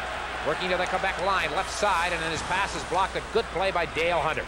Here comes Svoboda. Again working to the line. Stopped up on the play. At center ice, it's picked off by Mamesso. Mamesso to Smith. And it's offside. Smith had gone in over the line when he took the pass from Sergio Mamesso. We got Goulet and Lemieux down in the area to our right here, and suddenly push led to shove, and a lot of others get into the act. Finn, I tell you, he is really disturbing things out there. I don't know if the camera caught him poking away at the stick of Bobby Smith that was down on the ice. They have opened the penalty box gates. It's a 1-1 tie live on CBC Hockey Night in Canada. Others joined in. They get the penalty call. Now Bergeron has to be very happy the way his team has played in this second period to tie the game, and they have really put the Canadiens to sleep. And it's somewhere along the line now, somebody has to get things going and get a little enthusiasm into the attack. Here's where we're going to see where the penalty takes place. Wrong, we didn't see it. It was the offside. All right. Face-off is in the Quebec blue line area. Smith against Hunter. And who is asked to leave? Bobby Smith is, by linesman Wayne Bonney. Brian Walter takes over. Players used to get their heads together as closely, Gary, in the days before everybody was wearing helmets. Golly, some of these guys, it's like a line of scrimmage at football, even closer. Here's Ogrodnik. Long shot. Hayward bats it into the corner to his right. Robinson comes in. Huff follows up for Quebec on the play. Flipped it behind the net. Hunter missed it. Lawler has it there. Lawler to Momesso to Ryan Walter. Walter to Bobby Smith. 3-on-3, and the Nordiques were right there at the blue line. They were lined up, and that threw the play offside. Meanwhile, after the whistle, Momesso got his stick up on Dale Hunter. So it's starting to get a little chippy now. After every whistle, you get the pushing, the shoving. In that case, a little bit of high sticking, perhaps. All right, we've got an update, and here's Brian. This is Lindsey Carson you're watching on a breakaway. The Philadelphia Flyers with the break in the second period. Carson goes in on Kelly Rudy. Here's what he does through the legs, and the Flyers lead it 1-0, 5:56 into the period. Philadelphia looking to win that series on home ice. Peter Stastny and the Nordiques looking to take the lead on visiting ice, foreign ice here tonight. Dick, just some of the stats that the coaches would keep. Montreal won 13 of 19 faceoffs in the first period. There were a total of 19 hits. Montreal had advantage by 3. Each team guilty of 3 giveaways. Montreal going nowhere on that rush, and here's Basil McRae all by himself into the center ice zone. He shoots the puck in. Hayward out of the net. Ludwig has it now. Carbonneau back in circulation to Gainey. Nyland flips it through the defense off the backboards. Gainey reaches it, and the shot didn't feed through. Carbonneau to Chris Nyland. Now it's Siltanen. Gainey checking him behind the net. Bob Gainey still with it, and then hands it right to Anton Stastny. McRae and Peter Stastny 2-on-2 at the Canadiens line. Peter Stastny swinging wide, stick handling, and then rolling the shot way wide. Gainey loses his balance, gets it back again, and then clears the puck to the Quebec line. Finn coming right back. Craig Ludwig stopped him, or helped stop him. Carbonneau sidesteps Lambert's check. Puck to the Quebec line, and I'll tell you, the Nordiques are doing quite a job defensively right here. Nick, one thing that Bergeron talked about, he said he can't have a big gap between forwards and defensemen. We have to close that up, and he's really looking to that area between the 2 blue lines. That's where a team will really get their forward line going with a lot of motion. And the Nordiques, as you say, closing it off and not allowing the Canadiens to get going. Ogrodnik rolls it to the front of the Montreal net. Svoboda being tied up by Lafreniere. On the far side, it's a 1-1 tie. And now we get pushing, shoving. Momesso in it again. Boy, I'll tell you, Gary, Montreal's had only 1 shot on goal in this period. They've played 6 minutes and 24 seconds. And defensively, the Nordiques just aren't giving up their blue line, and the Canadiens can't do much about it. Hockey night in Canada, a Canadian tradition. Be very tentative, Dick. They're not taking charge out there. And again, you know, when you're playing at home, yes, you have to use discipline, but you want to apply a forechecking game that is going to result in some turnovers. Well, they're not harassing the Nordiques at all. They haven't been able to get it in their end zone at all in this period. Corson for Montreal in the first period. Cote for the Nordiques here in the second. They have been the goal scorers in this 1-1 tie. Face-off Canadian zone. Lawler being checked by Donnelly. He's seeing a lot more action here tonight. I think he was on the ice once 2 nights ago in Quebec. John Cordick has yet to make an appearance for Montreal. Rochefort inside his own line to Gillis. Gillis ahead. Cote bangs it off the boards. Robinson has to go back deep in his zone. Larry Robinson ahead to Ryan Walter. Right side, Naslund working against Rochefort. Stops. Stick handles, gets it back to Robinson, out over the line, back in again. Now, Gary, fans ask themselves, was that a bad play by the Canadiens, or was that good defensive work that threw Naslund and Robinson offside? Well, number one, Naslund didn't have anybody to pass the puck to. See, his play is to cross over the blue line, and what Naslund normally does is cut to the boards, and he waits for the trailer to come in, and the defense were just a little slow in moving up. Well, when you say slow, it was a case of about an inch. Now, had Robinson just been there a split second sooner, he would have had the puck all alone with an opportunity of either letting a low shot go on net or carrying on himself. But that's what makes Naslund so great. Very rarely does he give the puck away. He's always looking around, finding an open man or perhaps a trailer. Chelios across to Craig Ludwig. Drops it off. Naslund catches up to the puck against Siltanen. Through the front of the crease area. Nobody there for Montreal. That's been a story in this game. They've thrown the puck out in front of the net a lot, but they haven't had anybody there to take advantage of it. Dale Hunter into the Canadian zone. To Michel Goulet. He's bumped by Bobby Smith. Puck rolls in deep. Huff tied up by Ludwig. Huff falls to the ice on the play, and it's loose. Bobby Smith picking it up for the Canadiens. Hunter and Ludwig behind the play. Gets sticks up a little bit. Smith, meanwhile, working to the Quebec line. Stick handling his way, trying to get into the clear. And the fans yell, shoot, but he didn't. It goes behind the net, and Picard has it for Quebec. Huff, left side. Here's Hunter, only one defenseman back. Naslund catching up to Hunter and making the defensive save. Hunter hauls him down, and he's going to get a penalty. He flips the puck out of play. Ludwig goes after him, and that's one time when the Canadiens should have backed off. They're risking a penalty here. The Nordiques are already drawing a penalty. Why bother with all of this? You know, the other night after the check that Gillis laid on Naslund, a controversial moment in Game 4, Ryan Walter told me after the game that's one thing that he thought was a key point for the Canadiens. They backed off that time. They didn't retaliate. They kept their cool, even though it was a dicey situation. Live on CBC, the Stanley Cup playoffs. There's any area where you're going to take a penalty, Dick, it's in the offensive zone. That's really, you don't want to take a penalty there. And you saw how Hunter had Naslund taken out of the play, just gave it an extra and slammed him down. Bad penalty to take. Now watch this. This is after the fact. Penalty has been called. There's Ludwig against Hunter. But nothing further was called on the play. So the Canadiens do have a man advantage. They have Smith, Lemieux, Naslund, Chelios, and Robinson as their power play setup. Gillis and Cote up front for Quebec with Muller on defense along with Picard. Puck into the center ice area. Montreal stopped up as they reach the Quebec blue line. Now Bobby Smith shoots it behind the Nordiques net. Malarchuk out of the net, but not in trouble. Get rid of the puck. Chelios at the right point. To Naslund. Back to Chelios. They still haven't really got good control of the puck right here. Smith and Lemieux along the board. Smith gets it back to Chelios. Look at Cote right on top of Chelios, doing a good job killing the penalty. There's that crowd again yelling shoot. Smith does, and it deflects. Chelios shooting it behind the net. Naslund can't reach it. It catches up to Smith. Naslund takes a big bump from Muller, who then has the puck shot down the ice. Good job by Quebec right there with 1:15 left in the penalty. Excellent pursuit of the puck. And, you know, one thing Smith will do for the team, he'll get the puck over the blue line. Then it really is a responsibility for somebody to get themselves in the clear to allow Smith to give the puck to back again. Here's Chelios. For a fancy Dan pass from Robinson behind the net. Lemieux taken out by Muller. Smith with the puck again for Montreal. They haven't had a shot yet on this power play. They've only won in the period. Robinson into Smith, and he fanned on a pass intending it for Naslund, and Goulet shoots it down the ice. Hey, Smith was looking to pass, and, you know, he's in such a great scoring position, 15, 20 feet out.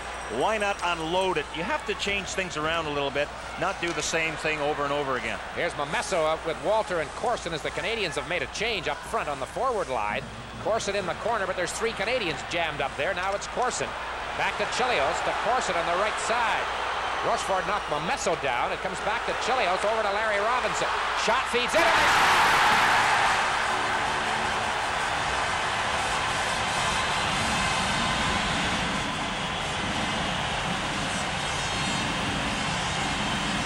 An example, it does always take a booming slap shot for the puck to go in the net. The quickness of the shot, the location. And I don't know if Ryan Walter gets a piece of this, Dick.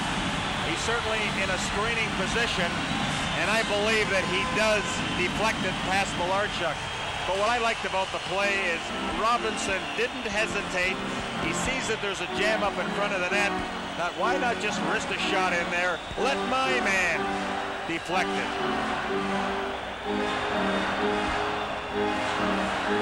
Montreal 2, Quebec 1. A power play goal for the Canadiens. It appeared as though Ryan Walter deflected it. There's team president Ronald Corey, a little happy. Happier, and Michel Bergeron is not. Well, Walter gets the goal on the deflection.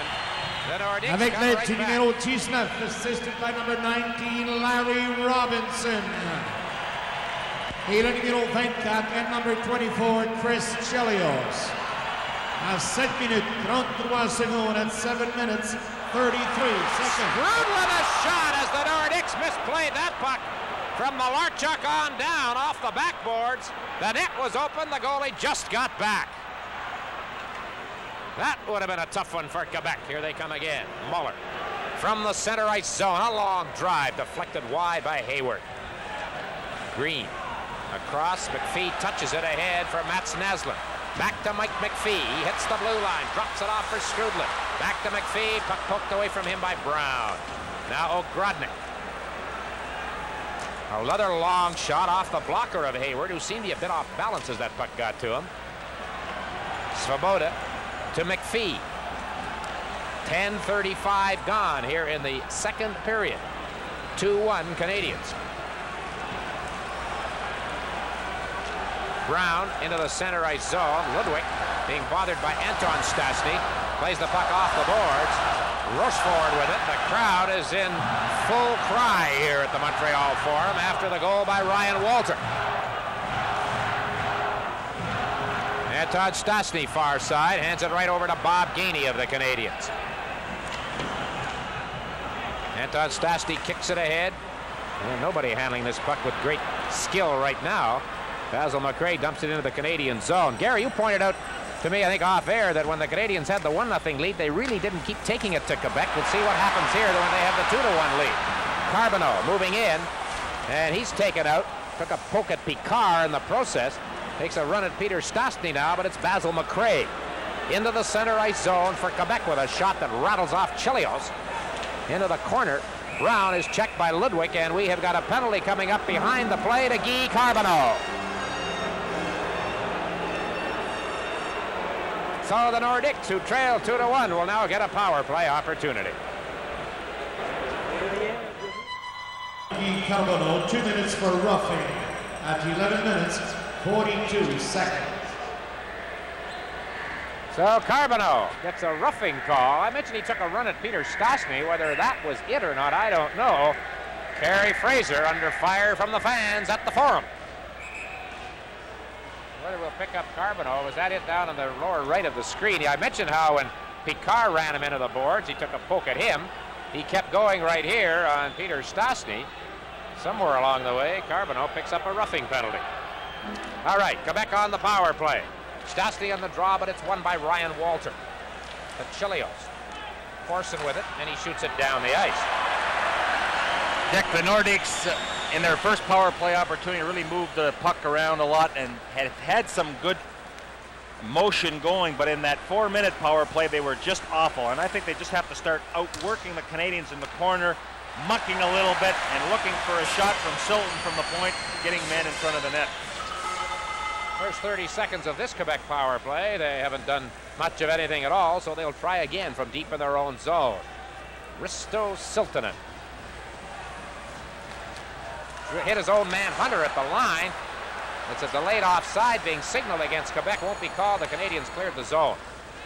Brown brings it back. Misses Goulet with the pass at the blue line, and it's batted by Chelios, and the puck rolls on edge inside the Quebec zone. You know, if this keeps going like that, Bergeron is going to decline the penalties because they haven't been able to put anything together. Well, here come their big gunners, Peter Stastny and Goulet. Puck doesn't feed through. Chelios blocked it. It went off Green, and then Chelios. They're in the corner. Now, here you go, Gary. Here's where you say Quebec has to come up with the puck. Siltanen is back at the point, waiting for it, but it hasn't got to him yet. Goulet. Now, here it is. Siltanen has it at the right side. Fake the shot. Peter Stastny back to Siltanen. A shot stopped by Chelios. Plays it into the boards and off the boards for Green, and he shoots it down the ice with 30 seconds left in the Carbonneau penalty. Well, Silton's the guy with a big shot, but if he doesn't have time to release it, and that's because the Canadiens are doing an excellent job. They know his strength, and they know if he gets time to unload that big slap shot, you could be in trouble. Canadiens lead 2-1. 6.5 minutes remaining.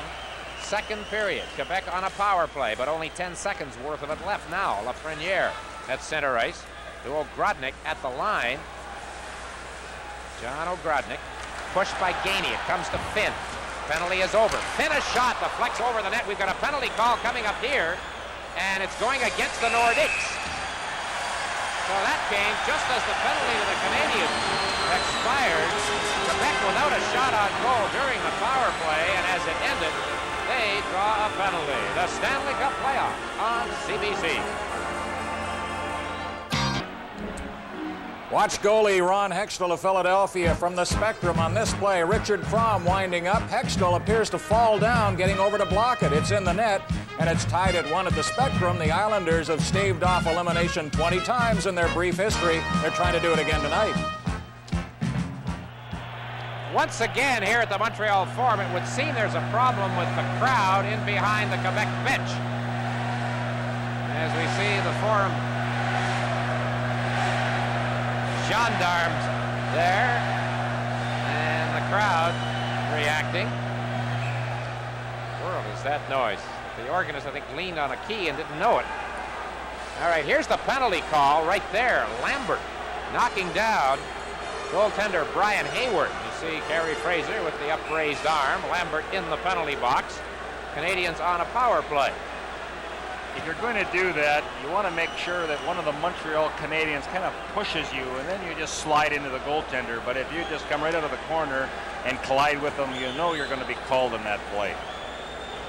So you're telling us one of your secrets, right? That's what you do. You let the defenseman do the pushing, and then you accidentally just fall into the goaltender, and you'd be surprised all the havoc that causes.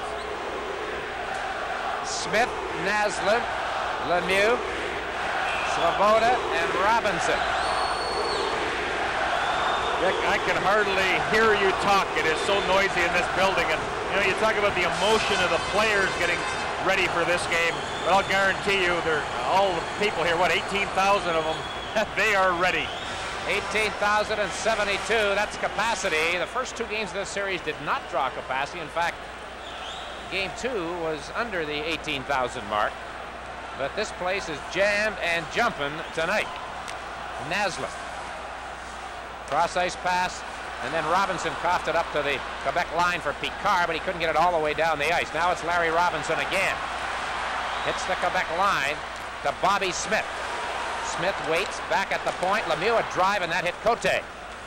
Naslund has it. Cross-ice, Svoboda. He lets it go wide. Robinson pinches into the corner, then played it back along the board. Smith has it now. Bobby Smith to Mats Naslund, and his shot blocked by Cote. Naslund and Cote go after it. Somebody lost a glove in that exchange. Naslund, his left glove, and the puck is shot by Picard into the Canadian zone. Montreal set things up, but only that one shot that went wide, the only one directed toward the net. 1 minute gone in the Lambert penalty. Svoboda flips it, chases after it. Puck falls sort of dead down in the Quebec zone. They're into the corner. Huff, in a penalty-killing role for Quebec, does a good job digging it free and shooting it out of his zone and down the ice. You saw with Svoboda when he shot that puck in, and a little high flip, and he went and chased it. That's a good play because he knows exactly where he's going to put it, so why not just follow the puck in that direction? Walter after the puck quickly, deep in Quebec territory. Momesso digs it out. Moeller checking on him, and Moeller does the job. Huff with 22 seconds left in the penalty time, shooting it into the Canadian zone. So right here, Montreal on the power play, not able to accomplish very much. They lead 2-1, 4:24 remaining, second period. Chelios trying to get through, a shot right on the rebound. Can't get the second shot in. Good rush by Chelios, good save by Clint Malarchuk. Penalty is over. Lambert falls as he comes out of the penalty box door. Chelios trying to get another shot away. Now it's Momesso, and he's knocked to the ice. Here comes Stephen Finn with Alain Cote working against Larry Robinson. And the pass to Cote did not find the mark. 2-1, Montreal. Chelios off the glass as he shot the puck, and it's no icing. Siltanen back deep for Quebec. Well, Chelios, an excellent rush. He decided to go all the way, and incidentally, in that first period, he logged the most ice time for the Canadians, 10 minutes and 10 shots, but they lead Quebec 2-1 after 2 periods of play. And across from the Forum, there's a big crane with Dickie Moore's name on it. I wonder, Dickie, if that's how you got down here tonight. That's how I got in the Forum, to the top window. How many miles to the gallon you get with it? Well, we get about 20 miles to the gallon, Brian. Give us your comments on what you've seen so far tonight. Just a fine hockey game. Yeah. Great tradition by the Canadians. It shows their winning combination, their desire to win. They've never lost it. It's amazing how they came back after the first 2 games. But a team that went on a winning streak of 13 games had to come back. And they're showing the desire and a good team effort. You've been on 6 Stanley Cup winners. I wonder if you notice a difference in the playoff hockey today as opposed to your era, the olden days. Well, I'll tell you one thing, this body couldn't take this game tonight. But these kids have got a lot of stamina. I've never seen hockey played so tight and so tough. In our day, I doubt if that every man is taking out their opponent, and they're hitting hard and still skating. I mean, a small fellow like Naslund, I think it's an advantage, his speed. The big fella, he can outskate them, and he's showing, after a hard season, he's showing his abilities in the playoffs. Do you have one memorable moment from your own Cup triumphs, let's say? Winning as a team. We had we have this old-timers room, and a lot of the fellas are in there tonight, and believe me, there's a lot of tradition, a lot of winning combination. Henry Richard, Talbot, Dollar Saint-Laurent, Doug Hardy. And Dickie Moore. Well, I'm lucky to be with them. We're lucky to have you with us tonight. Thank you, Dickie, for joining us on this intermission. The Stanley Cup playoffs return in just a moment.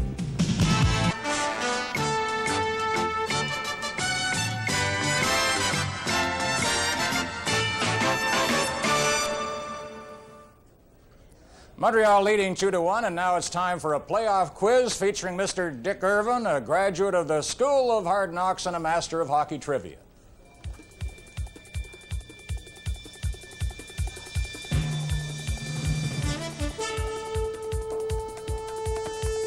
In 1974-75, the NHL went to 4 divisions arranged in 2 conferences, the Prince of Wales and the Clarence Campbell.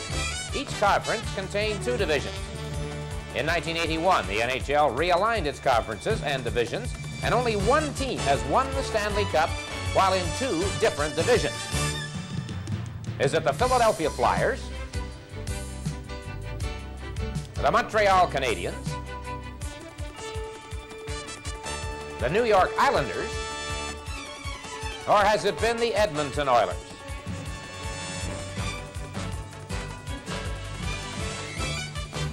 The answer, only the Montreal Canadiens have won the Stanley Cup in 2 different divisions, 4 straight years from 1976 to 79 in the Norris Division and 1986 in the Adams Division. The Edmonton Oilers won the Stanley Cup twice in the Smythe Division. The Islanders were in the Patrick Division when they won the Cup 4 times.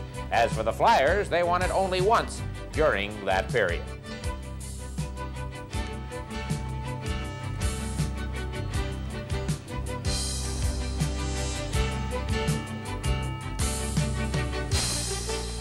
Question number 2. Beginning in 1965, the Conn Smythe Trophy has been presented to the most valuable player in the Stanley Cup playoffs. The winners have been 11 forwards, 7 goaltenders, but only 3 defensemen have won the Smythe Trophy. Of those 3 defensemen, who has won it twice?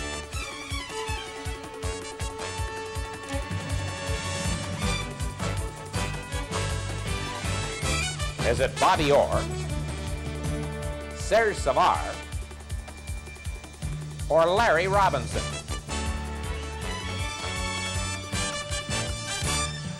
The answer.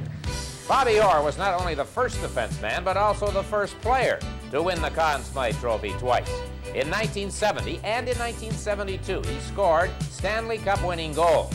The Bruins haven't won the Stanley Cup since then. As for Serge Savard, he was the first defenseman to win the Conn Smythe Trophy, and Larry Robinson has been the last.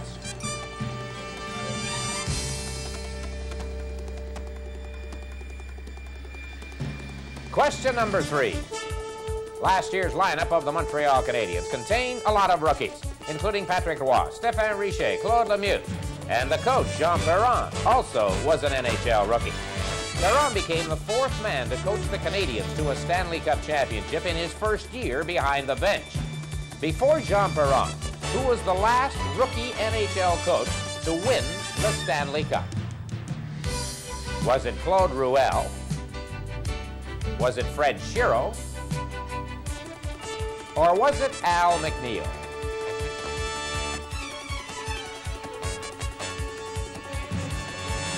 The answer, the last coach to win the Stanley Cup in his first year was Al McNeil, 1971, after replacing Claude Ruel halfway through the season. Ruel himself had won the Stanley Cup in his first year as an NHL coach. As for Fred Shiro, he won the Cup in his third year. Well, we hope you all got a passing grade on that quiz here in the studio. Don Cherry got a perfect score, but what else would you expect from a guy who's always been the teacher's pet? He'll be next. Hockey Night in Canada returns in just a moment.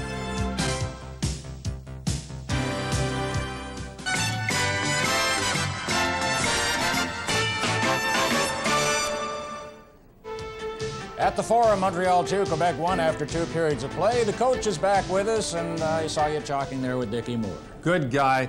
I remember I was at Montreal camp for about 2 or 3 days one time for a cup of coffee, and he had a bad knee, and we were scrimmaging, and nobody told me about his knee or anything, and I hit him, and I was gone the next day to Spokane.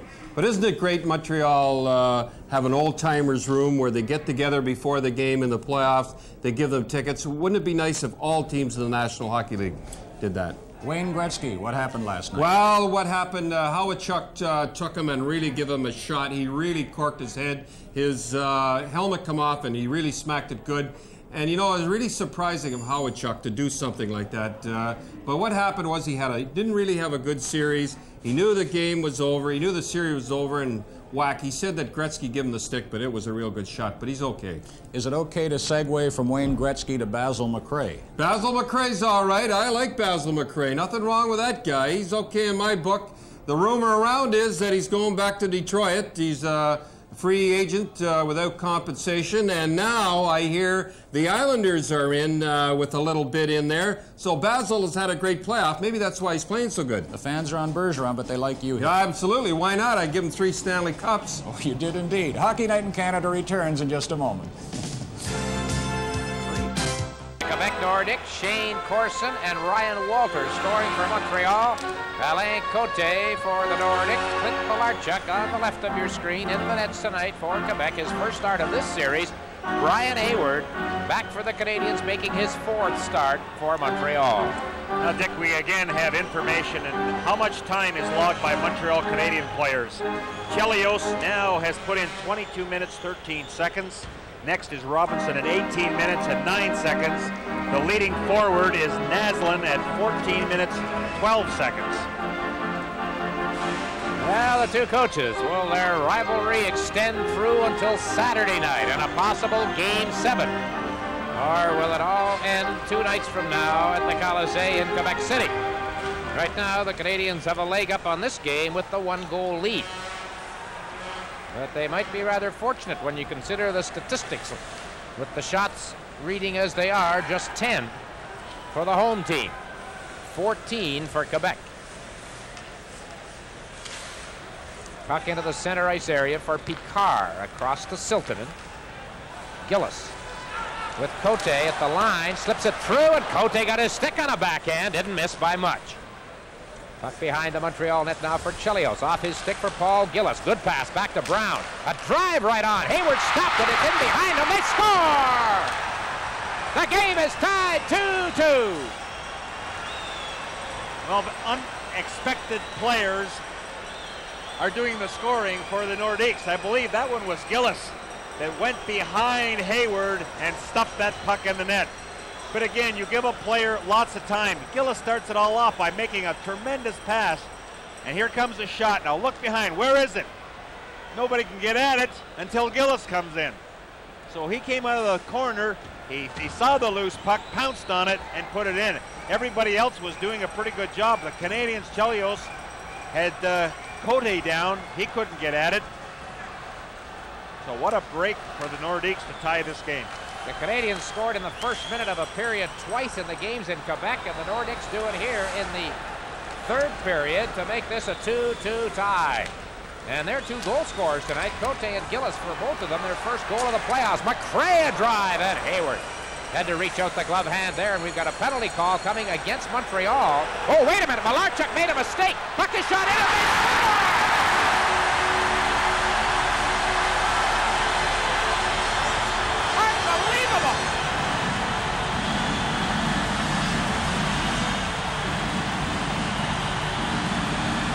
Malarchuk. Look at Bergeron. Thought the penalty call was against Montreal. It was against Quebec. Gary, I have never seen that happen. And there's Bergeron. We are going to have some fun on this one. Oh, boy. Malarchuk saw the referee's arm go up. He went to the player's box, and then all of a sudden he's scrambling to get back in the net. And I don't even know who the player from Montreal that shot it in the net.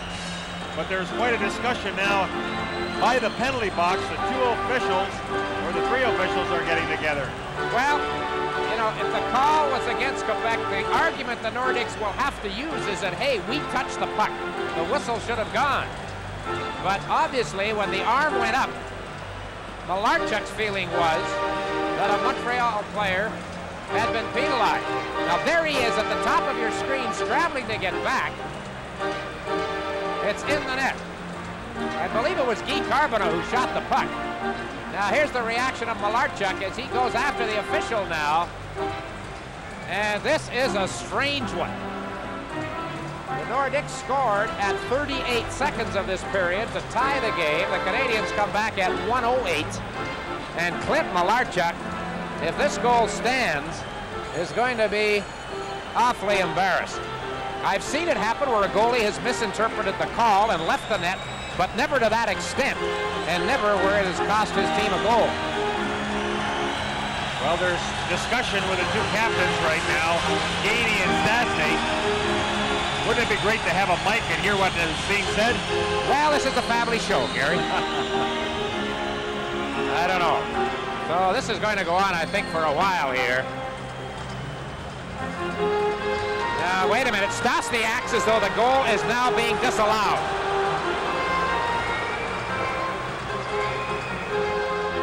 There's the puck going in the net, but the Nordiques are happy. They have won their point, and this one is not going to count. At least judging from the reaction of the Quebec players and the Quebec bench. And wait a minute. Now here goes Fraser over to Jean Perron.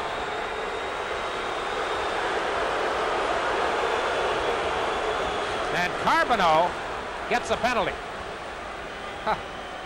No, wait a minute. Quebec, I'm sorry. Moeller gets the penalty.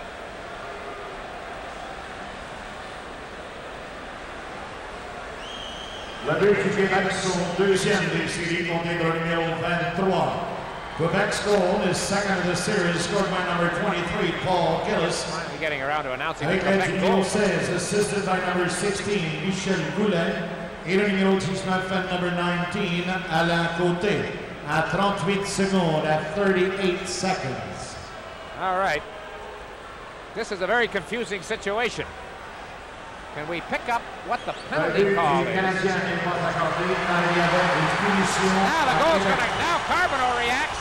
I don't know. I can't disallowed due to a penalty to Quebec. La punition numéro 21.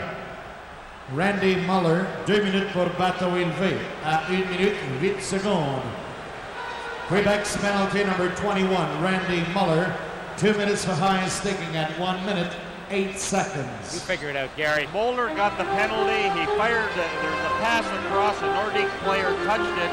The play should have been called immediately after that, and it wasn't. So if the referee didn't call it, was that then called by a linesman? Did he go to one of the linesmen and say, look, did Quebec touch the puck? That's probably what happened when the two linesmen and the referee got together, but it showed in the replay that a Nordique player had possession of the puck after the hand went up, signifying a penalty to Moeller, and the play should have been whistled down immediately right there. So one of the strangest goals you'll ever see doesn't count. The Nordiques draw a penalty, which they will much rather take at this point than a goal against.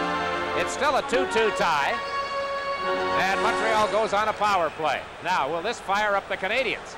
Will this lift the Nordiques even further than they've been lifted in this third period on the goal by Gillis? We'll see. Dick, you heard Dickie Moore talking about the takeouts that have happened here in this game. And, you know, during the regular season, players are really content to do a lot of stick checking, but I'm so impressed by both teams how they eliminate the player finishing the check, which has to be commonplace in playoff hockey if you're going to get the job done. and both teams have done an excellent job in that area. You don't think Clint Malarchuk isn't breathing a sigh of relief right now? He did interpret the call correctly. All right, here's Robinson. For Chelios. Over to Naslund. In front!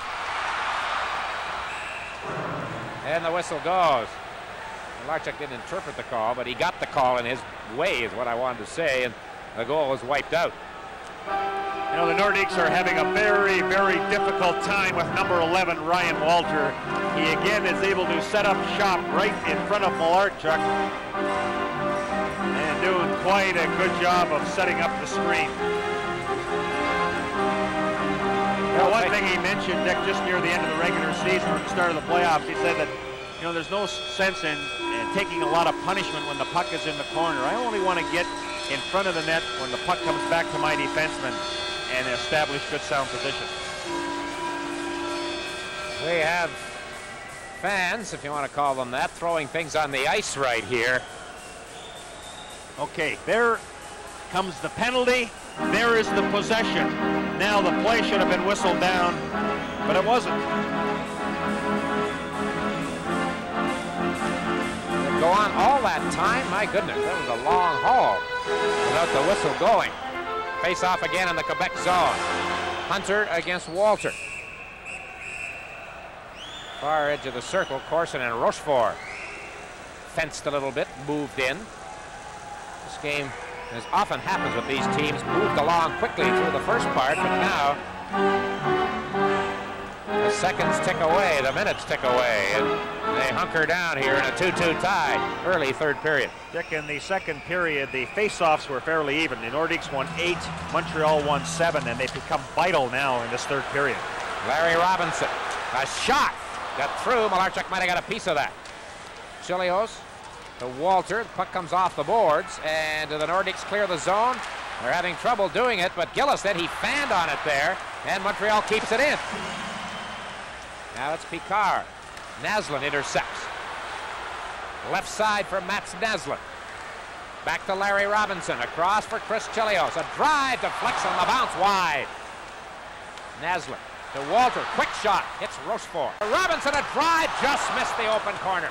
Gillis off the boards. The puck out to center ice. So Montreal had pressure, Gary, through a stretch there of about 40 seconds. Chelios dumps it into the zone. Off the dasher board. Naslund taken out by Picard. Hunter drills it around the corner. It's kept in by Chelios. Hang on. We have got a penalty call here. Shane Corson. Looks like an elbowing call on Corson. The puck was back at the point. The call was made deep in the zone. From the Forum in Montreal, the Stanley Cup playoffs on CBC. And the controversy here a moment ago. Now, Randy Muller's the one who gets the penalty. Now, there is the referee. Now, check Kerry Fraser right at the center of your screen at the bottom. There goes the arm up. Meanwhile, the Nordiques have control of the puck. So, obviously, the play should have been whistled down right here. I don't know why it took so long, unless, obviously, Fraser didn't watch it or know how the puck got in the zone. I don't know. And so Malarchuk, when he sees the referee's hand going up, the Nordiques have possession, no whistle. He assumes the penalty's against Montreal. Now we get oranges being thrown on the ice. That was how the puck entered the net, but it didn't count. Shane Corson has been penalized for elbowing here at the 2:10 mark. So with 58 seconds left in the Muller penalty, the Canadiens draw a penalty. They had a pretty good power play going too, Gary, that time. They had the pressure on. So I think Hunter goaded Corson into the penalty call. They'll play 5-a-side right here. Then Quebec will go on a power play. But right here, here's Ogrodnik in close. Hayward the save. Great chance for John Ogrodnik. Peter Stastny cleared it out in front. Boy, Brian Hayward comes to the rescue there. He would like to have that last one back where he lost control of Brown's shot, and Gillis scored when the puck got away. But he came up big for Montreal. Robinson a drive wide off the corner. Lemieux stops it. His shot goes right back in. Malarchuk short side save. Smith in the corner plays it deeper in the zone. Brown hands it right to Bobby Smith. Smith trying to work free. There's Lemieux running a pretty good pick on Brown right there. Now the puck loose for Svoboda. He gets it back to Lemieux. A drive off a leg. No room to shoot, even though the crowd was hollering shoot. And it's cleared down the ice Teams are playing 5 aside, so after it is Svoboda, and the whistle goes with 1 second left in a Quebec penalty. And the faceoff will be back in Nordiques territory. All right, here's another Hockey Night Can't update, and here's Brian. We mentioned the Islanders staving off elimination 20 out of 28 times. There's Randy Wood scoring early in the third period from Morrow, so the Islanders hold a 2-1 lead over the Flyers in the third at the Spectrum. Both games very, very tight. Wales Conference playdowns, divisional finals, 2-2 here, 2-1 there. Dick, I don't know how you feel about this contest tonight, but I felt that the winner of this game would win the series. Well, you know, it's funny. It's funny with the it's down to a 2 out of 3 now, and you say Montreal has the home ice advantage. That's no advantage at all when these teams play in the playoffs, and hasn't been for the last couple of series. Puck shot down the ice by Quebec. Canadians now playing shorthanded. Corson in the box, 52 seconds left in the penalty time. Chelios shooting the puck down the ice. Siltanen slowly now in his own zone. O'Grodnik, who had that great scoring chance here a moment ago. Puck cleared on the right side. Picard eases it deeper into the zone. Chelios then flips it along the boards. Carbonneau taken out by O'Grodnik. He digs the puck loose now. John O'Grodnik from the right side fakes the shot. Back to Robert Picard. O'Grodnik off the stick of Goulet. Siltanen in after it. So is Gainey. Bob Gainey can't clear the zone. Carbonneau with it. Gainey comes up with it. It bounces around like a pinball machine. Gainey hauled out. Play goes right on. Harry Fraser is in a little bit of trouble at the Montreal Forum. He'll need an escort to get out of here tonight. O'Grodnik shoots it in. Nordiques pour in after it. Chelios beats Goulet to the puck. They go behind the net. Chelios falls down. It's flipped deeper into the zone. Stastny to Goulet off the boards. It's Corson out of the box now, and he gets to it. Plays it to center ice. Shot back in. Delay being signaled, not called. The Nordiques clear the zone. 4.5 minutes gone, third period. 2-2 the score here at the Montreal Forum. McPhee after it. Centering pass to Flex. Back to Naslund. Can't get a shot away. Here's a deflection try. Puck and hit the post. Mats Naslund hit the goalpost with Malarchuk out of the play. Skrudland leaves it for McPhee. Back to Skrudland, pass off the mark. And they start to open up a little bit right here. It seems kind of strange, Dick. I couldn't see the Nordiques trying something like that because they have to play a patient game and use a lot of discipline in their own zone. Mike Lawler tripled one off the edge of the mesh. Skrudland tried to feed McPhee, couldn't get it through. Right up on the far side. Lawler comes up with the puck for Montreal, across to Larry Robinson. Ahead to Mike McPhee. Mats Naslund. He might be tired. Yes, he shoots the puck into the zone and goes to the bench. We've had about 3 plays where penalties could have been called, and I think we're at the point where we may not see another penalty for the rest of this game unless it's penalties to both teams. Now here's Ryan Walter. A pass on the right side for Claude Lemieux. He lets one go. Malarchuk got a piece of that and steered it wide. Hunter can't clear the zone first try. Plays it behind the net. That's Siltanen's helmet lying behind the Quebec net. Puck off the boards for Chelios. Suddenly this is a much better hockey game than it was through the first 2 periods from the standpoint of a little bit of action and a little more open ice for the boys to skate through. The Canadians have actually the ones that have picked up the pace. They're setting the tempo right now. Far side, Picard with the puck to Brown. Anton Stastny after the puck. Hayward bats it away. Nobody controlling it too well right here. Now it's Bobby Smith. Chelios, 6.5 minutes gone. A long drive, gloved by Malarchuk. Picard whips it around behind the net, off the corner to Anton Stastny. Center ice zone, stick handles it ahead. Here's Jeff Brown moving to the Canadian zone, making a move, a backhand shot wide. So the Nordiques had a chance right there. They had the best scoring chance with O'Grodnik in this period. Hayward stopped him. The Canadians' best was Naslund here a moment ago. He hit the post. Carbonneau to the zone, working against Peter Stastny. Here's Gainey with a chance to Carbonneau, and he couldn't make contact with the puck. Malarchuk was out of position. Back comes Quebec. Basil McRae. He's alone. His teammates have gone for a change, some of them anyway. He's hauled down by Rick Green. Nyland almost handed it right to Anton Stastny. Now it's Nyland again. And this time he plays it ahead to Carbonneau. Couldn't reach it. Finn kept it in. Muller, a shot, goes off Svoboda. Carbonneau ahead, and he just dumped it down the ice. And both teams make changes. And the pace starts to tell, and it's a much better pace. And the entertainment value has picked up here in this third period. Naslund chases Finn deeper into the zone. Both teams in this period with 4 shots on goal. Mike Lawler. Pass off the stick of Naslund.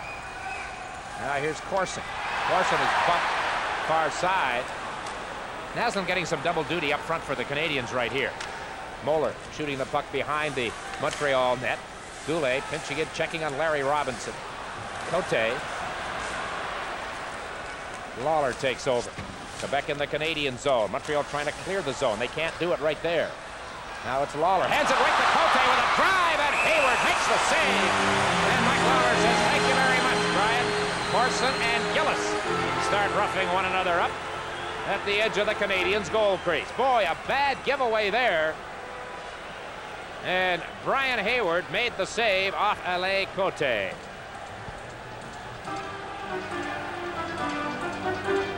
8 minutes and 15 seconds gone here in the third period. They are still trying to separate Corson and Gillis, and they finally do. It's tied and tight, 2-2.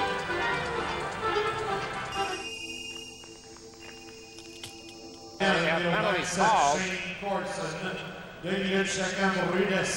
have the linesman doing the good housekeeping. The penalties to Quebec number 23, Paul Gillis. To the Canadiens number 27, Shane Corson. 2 minutes each for roughing at 8 minutes 15 seconds. So there you see them, Corson and Gillis in the box for roughing. And the chances are starting to come with a bit more frequency, Gary, than we saw as many here in this period as there was through the first 2 almost. Yes, they are. And also what the Nordiques are doing in a way of discipline is they're not trying any passes in the slot. They're sending that puck behind the net. If they're ever in trouble, always dump it behind. So if the Canadiens do gain possession, that has to be their starting position. That's smart. Puck shot in by Craig Ludwig. Quebec zone, Walter and Picard. Now it's picked up by Bobby Smith. Jammed by Dale Hunter to John Ogrodnik. He was knocked off the puck. Chelios a shot. That one got through. Picard. Lambert. Hunter, left wing pass intended for Ogrodnik. Stopped by Chelios. Feeds it in. Here's Smith with a bit of room. Moving in against Siltanen, and Siltanen, they both fall to the ice. Good defensive play there by Risto Siltanen. And hang on, is the net, what, off the mooring there? I guess it is, and Wayne Bonney blew the play down. Tonight's game is coming to you from the Montreal Forum. Face-off in the neutral zone. That line matchup continues, Dick, with Carbonneau's line against Stastny's line, and you know, Bergeron has not tried to get away from that matchup at all. He seems content with it.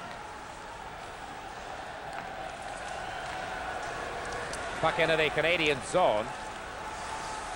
Hayward leaves it there, but the Nordiques come up with the puck. Carbonneau taking Huff out on the play. It's back for Brown at the right point. His first shot doesn't get through, but his second one does to the corner. Stastny through the crease. It deflects right back to Brown. His shot blocked by Carbonneau. To Gainey, left side. A shot grabbed by Malarchuk. He hung on to it, then dropped it behind the net. It's played around on the boards. It's loose. Nyland keeps it in for Montreal. Malarchuk out again, this time to Huff on the far side. Nearing the halfway point, third period. Anton Stastny. Pass on the far side. It comes loose. Svoboda ahead for Carbonneau. Carbonneau couldn't get started at center ice. Nyland follows up, and his shot goes wide. Montreal on a change. Anton Stastny to brother Peter. Stephen Finn, far side. Robinson cut over. Stop him. Lead pass for Brian Skrudla. He's taken out by Randy Muller. Cote shoots it, not out. Robinson keeping it in, but not for long. Cote has it, and the Nordiques bring it to the center ice zone. He flips it right on the Canadiens' net. Mike Lawler. 2-2 the score. Naslund to Skrudla. Trying to get through with the defense. Can't get the shot away. Muller rolling down Skrudla.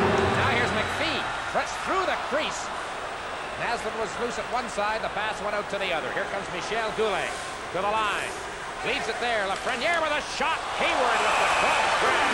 Okay, right there with Robinson. Hayward kept his concentration.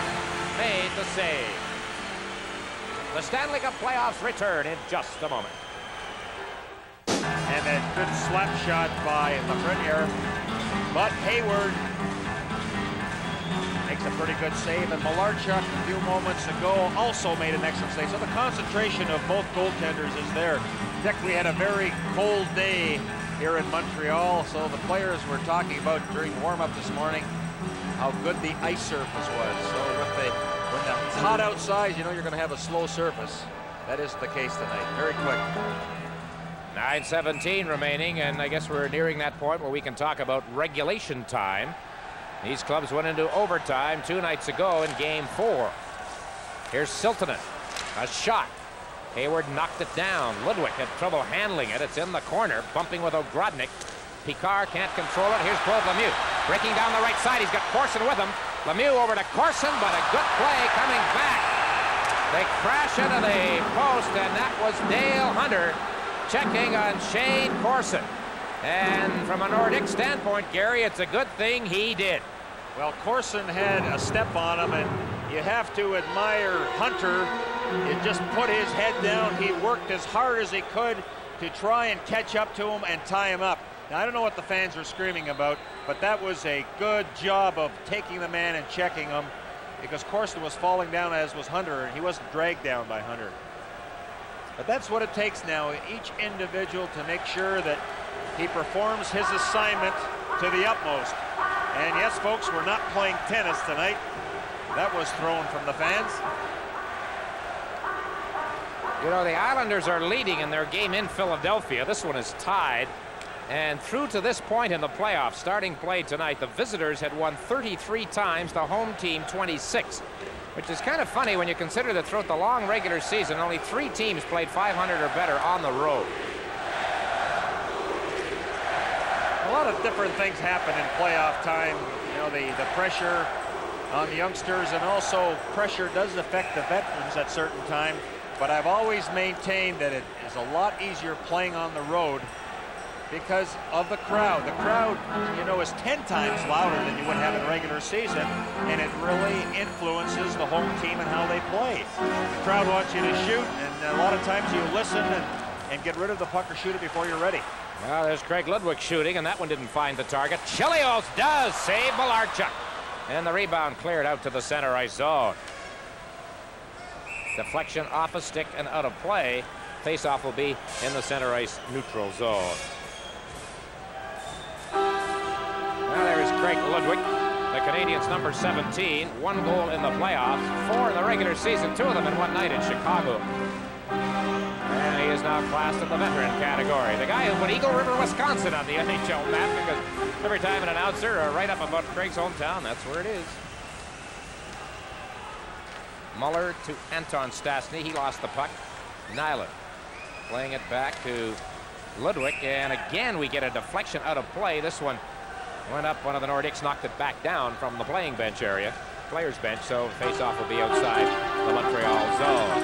A lot of times in this situation, when a checking line, your main responsibility is shut down the opposition, but the offensive line sometimes will get caught. You know, they're willing to take that extra chance, and that's where a Gainey and a Carbonneau and Nyland can take advantage of that and perhaps get that 3-on-2 break. Chris Chelios, 8:20 remaining.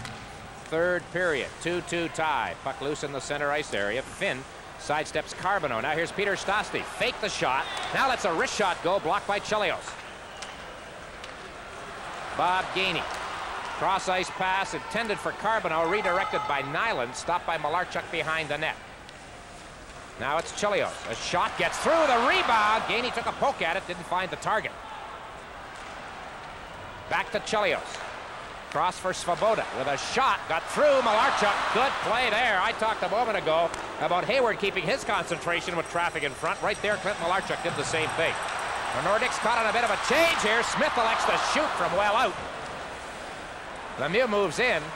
Back it comes for Svoboda. His drive off the sliding Alain Cote over the glass in the end zone and out of play.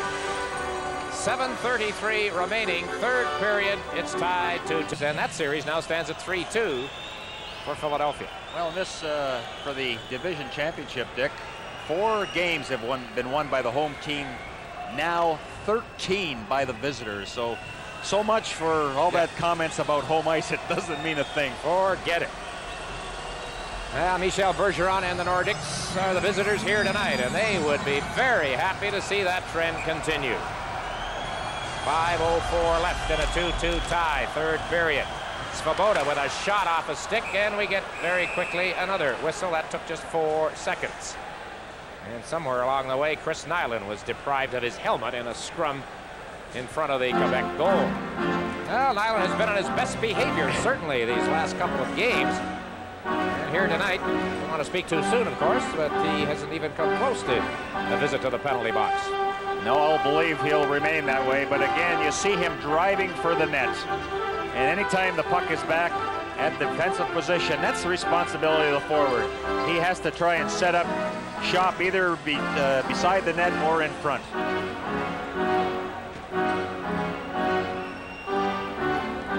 Nyland poised inside the blue line area. Carbonneau drew the puck to that side, but nobody there for Montreal. Nyland couldn't reach it. Now it's Peter Stastny to the line. He's stopped. Loose puck for Anton. Finn. Boy, are these rookie defensemen, Finn and Brown, getting their baptism of fire, as the cliche goes, as several of the Canadian rookies, of course, did a year ago. Puck in the Montreal zone.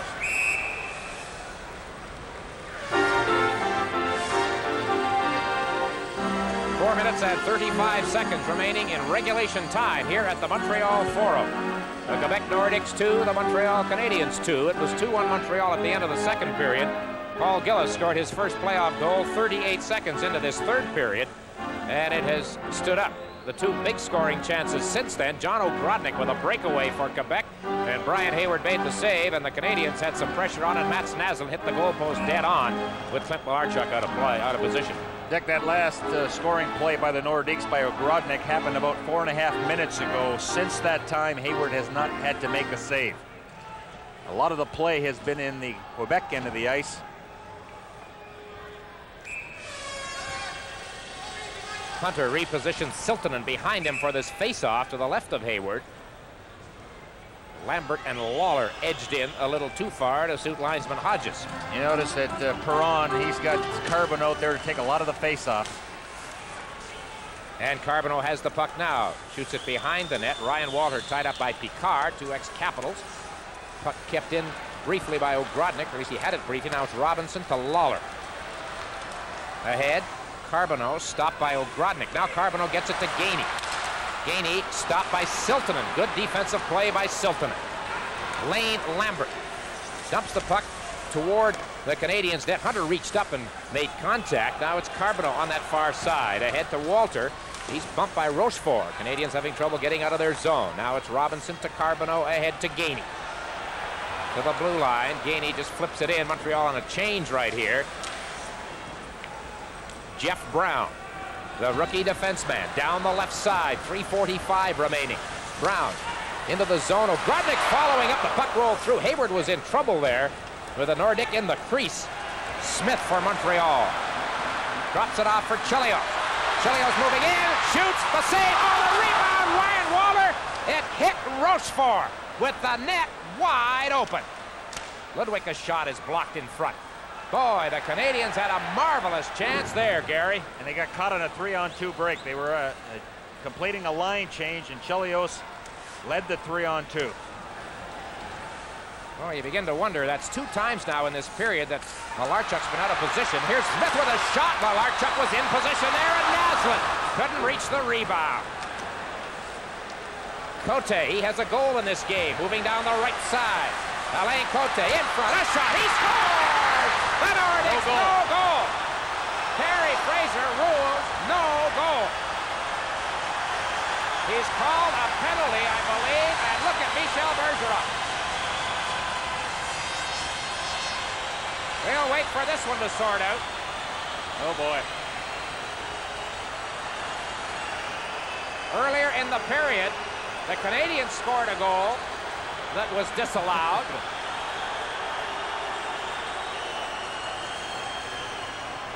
And now the Nordiques put the puck in the net. And it has been apparently disallowed as Gillis has gone to the penalty box. Gillis and Naslund are in the penalty box. Now let's see. We can pick them up. That's Naslund cutting to the front of the net. Here's Cote with the play. Well, I don't know why the penalty would be called on that one, Dick. They're both covering each other. Actually, Naslund is doing quite a job covering his man. And I'd like to get an explanation. I hope it's given, and it probably will be. Bergeron, of course, he's upset. Goals disallowed because penalties have been called. Les punitions. À Québec, le numéro 23, Paul Gillis. 2 minutes pour obstruction. Au Canadien, le numéro 26, Mats Naslund. 2 minutes pour double échec. À 17 minutes 7 secondes. Live on CBC, the Stanley Cup playoff. Paul Gillis. 2 minutes for interference. Well, he's going to go back up, but I want to tell you, he wants to talk to the referee. I mentioned the other night in the game in Quebec area, I haven't seen a coach in the league for years who's been able to get the referees over and talk to them as much as Michel does. Jean Perron breathing a sigh of relief. The only thing that you can say there, and there's no way we could hear it up here, of course, is if the whistle was blown before the puck went to the net. Obviously, that's been the call. Now, here comes Fraser. No, he doesn't go right to the bench. Dick, we're following the play. You're looking at the puck carrier, and it would have been smart if I would have had an opportunity of watching if Fraser's arm went up to signify a penalty. Of course, I didn't see that. Guy Lapointe, former Canadian, the assistant with Bergeron, and Fraser comes over for the second time and says the game has to start right now.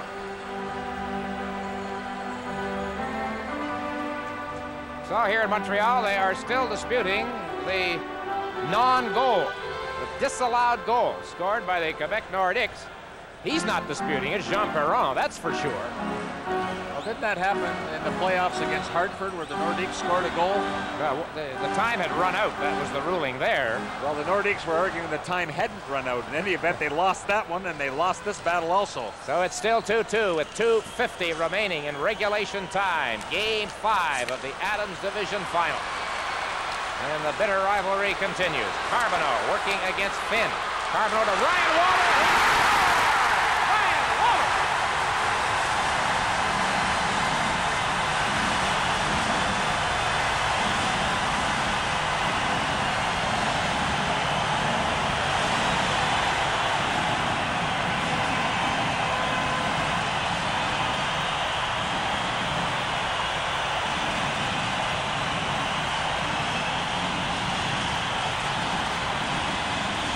Montreal 3, Quebec 2. 2 minutes and 39 seconds to play in the third period. Well, some great work by Guy Carbonneau as he able to gain control. Now, Ryan Walter, you normally see him in front of the net. A lot of his goals come on deflection. That time he took a pass. Look at him skate away from Stastny. Stastny is watching the puck carrier. He should have had the presence of mind to look around and pick up the trailer. He didn't. It cost his team severely. And look at Bergeron clapping. The last coach I saw do that in this building was a fellow named Don Cherry. 21 seconds. Well, I think we may be hearing and reading a lot about Carey Fraser tomorrow morning. Well, I don't know, Dick. That goal that the Nordiques got, I thought it was a good goal because I didn't see anything wrong with Naslund or Gillis. And Gillis. They were doing their job, so the puck went in, and it was waved off. So Bergeron has a right to complain. But doesn't it always happen that way? As soon as a goal is disallowed, a team will come right back and score. It's going to be fun reading the papers tomorrow. I'll tell you, the first 2 periods here tonight on an entertainment level of 1 to 10 was about a 3.5. But here in the third period, it has been a totally different situation. Both teams have had goals disallowed. There's been a lot more in the way of wide open play, shots on goal, and we still have 2:25 remaining. Lemieux hands it over to Siltanen. Goulet, far side, shoots it to the line, stopped there by Chelios, and Lemieux plays it into the zone. Canadians making changes. Picard to Cote. He's the one who put it in the net, and it didn't count. Walter with his second goal. Here's Goulet, a drive, and it's wide, short side. Back to Brown. His shot deflected by Chelios. Watch the Nordiques pull out all the stops now, as the saying goes. In the corner, it's Rick Green, Cote, Hunter. Puck is loose. Bobby Smith for Montreal. To the line. Smith just eases it past Brown and heads to the bench. 1:40 left in regulation time. The Canadians have the lead, 3-2. Anton Stastny gets the puck into Montreal territory. Robinson collides with his own man, Carbonneau. Peter Stastny gets it back at the point. Brown can't reach it. Grodnik shoots it wide. Robinson dumps it ahead. Picard takes over to Anton Stastny. He overskated it. Gainey to Nyland. Back to Gainey again. Gainey fans on a shot. Nyland tries to reach it. Can't do it. 1:07 remaining. And the Nordiques fail to control the puck coming out of their zone, and it's flipped out of play by Carbonneau. With 1:05 left, and Clint Malarchuk starting to wonder if he should leave the net. And Bergeron trying to make up his mind. Well, it's going to be very difficult for the Nordiques to fire the puck around the boards and gain possession, because what the Canadians are doing, they're really peeling back and having a defenseman quite deep, anticipating that. So it's going to either carry the puck over or try that high lob pass and make sure you arrive just as the puck is landing in the corner. But a very disappointing time for Bergeron and the Nordiques. Thought they had the lead, and all of a sudden they're 1:05 away from defeat, and to go down 3-2 in the series. All right, let's recap. The Nordiques have called a timeout with 1:05 left. So is this a timeout for strategy, Gary, or is this a timeout for a rest? Bergeron's not saying anything to anybody. It's strictly a rest period. Now he starts to discuss things with, I guess that's Goulet directly in front of the bench. Meanwhile, Jean Perron is very animated on the other side of the ice. I think the Nordiques, they want to get their top scores on, the two Stastnys, the Grodnik, Goulet. So it'll give them a 30-second breather, so that line will be able to go the next 1:05. Of course, Malarchuk, he can't come out of the net until the Nordiques gain possession. And if they get the draw and start a line rush, you'll see him heading for the bench. Quebec have Peter Stastny out there, Goulet, O'Grodnik, Siltanen, and Picard. Carbonneau, McPhee, Corson, Robinson, and Chelios for Montreal. And the Canadians control that important face-off. McPhee dumps it into the Quebec zone. Less than a minute to play now. 3-2 Montreal.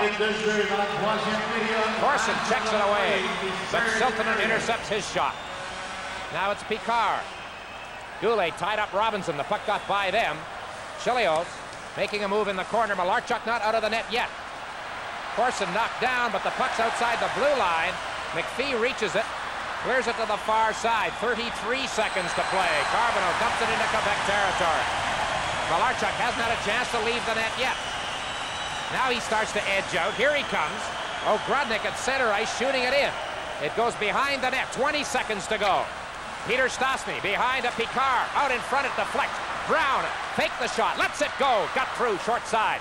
Picard played it. Goulet can't reach it. 10 seconds left. Does it stay in the zone? No.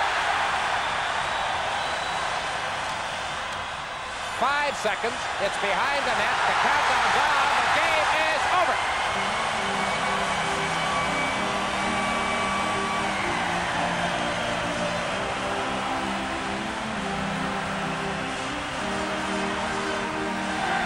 Now all eyes are on Bergeron, of course. Now look out.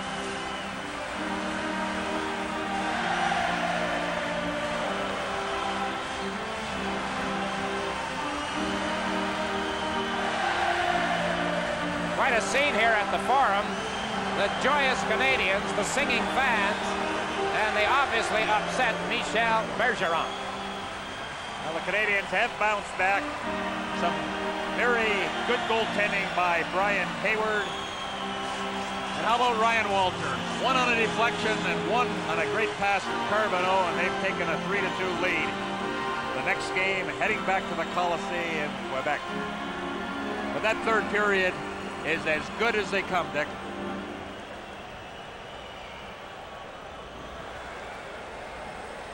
So it's all over. The Canadiens take a 3-2 lead in the series. The final score in this hockey game. The Montreal Canadiens 3, the Quebec Nordiques 2. Our Stanley Cup playoff coverage continues in just a moment. House trailer in the swampland of South Florida. The edge of a murky, stagnant pond.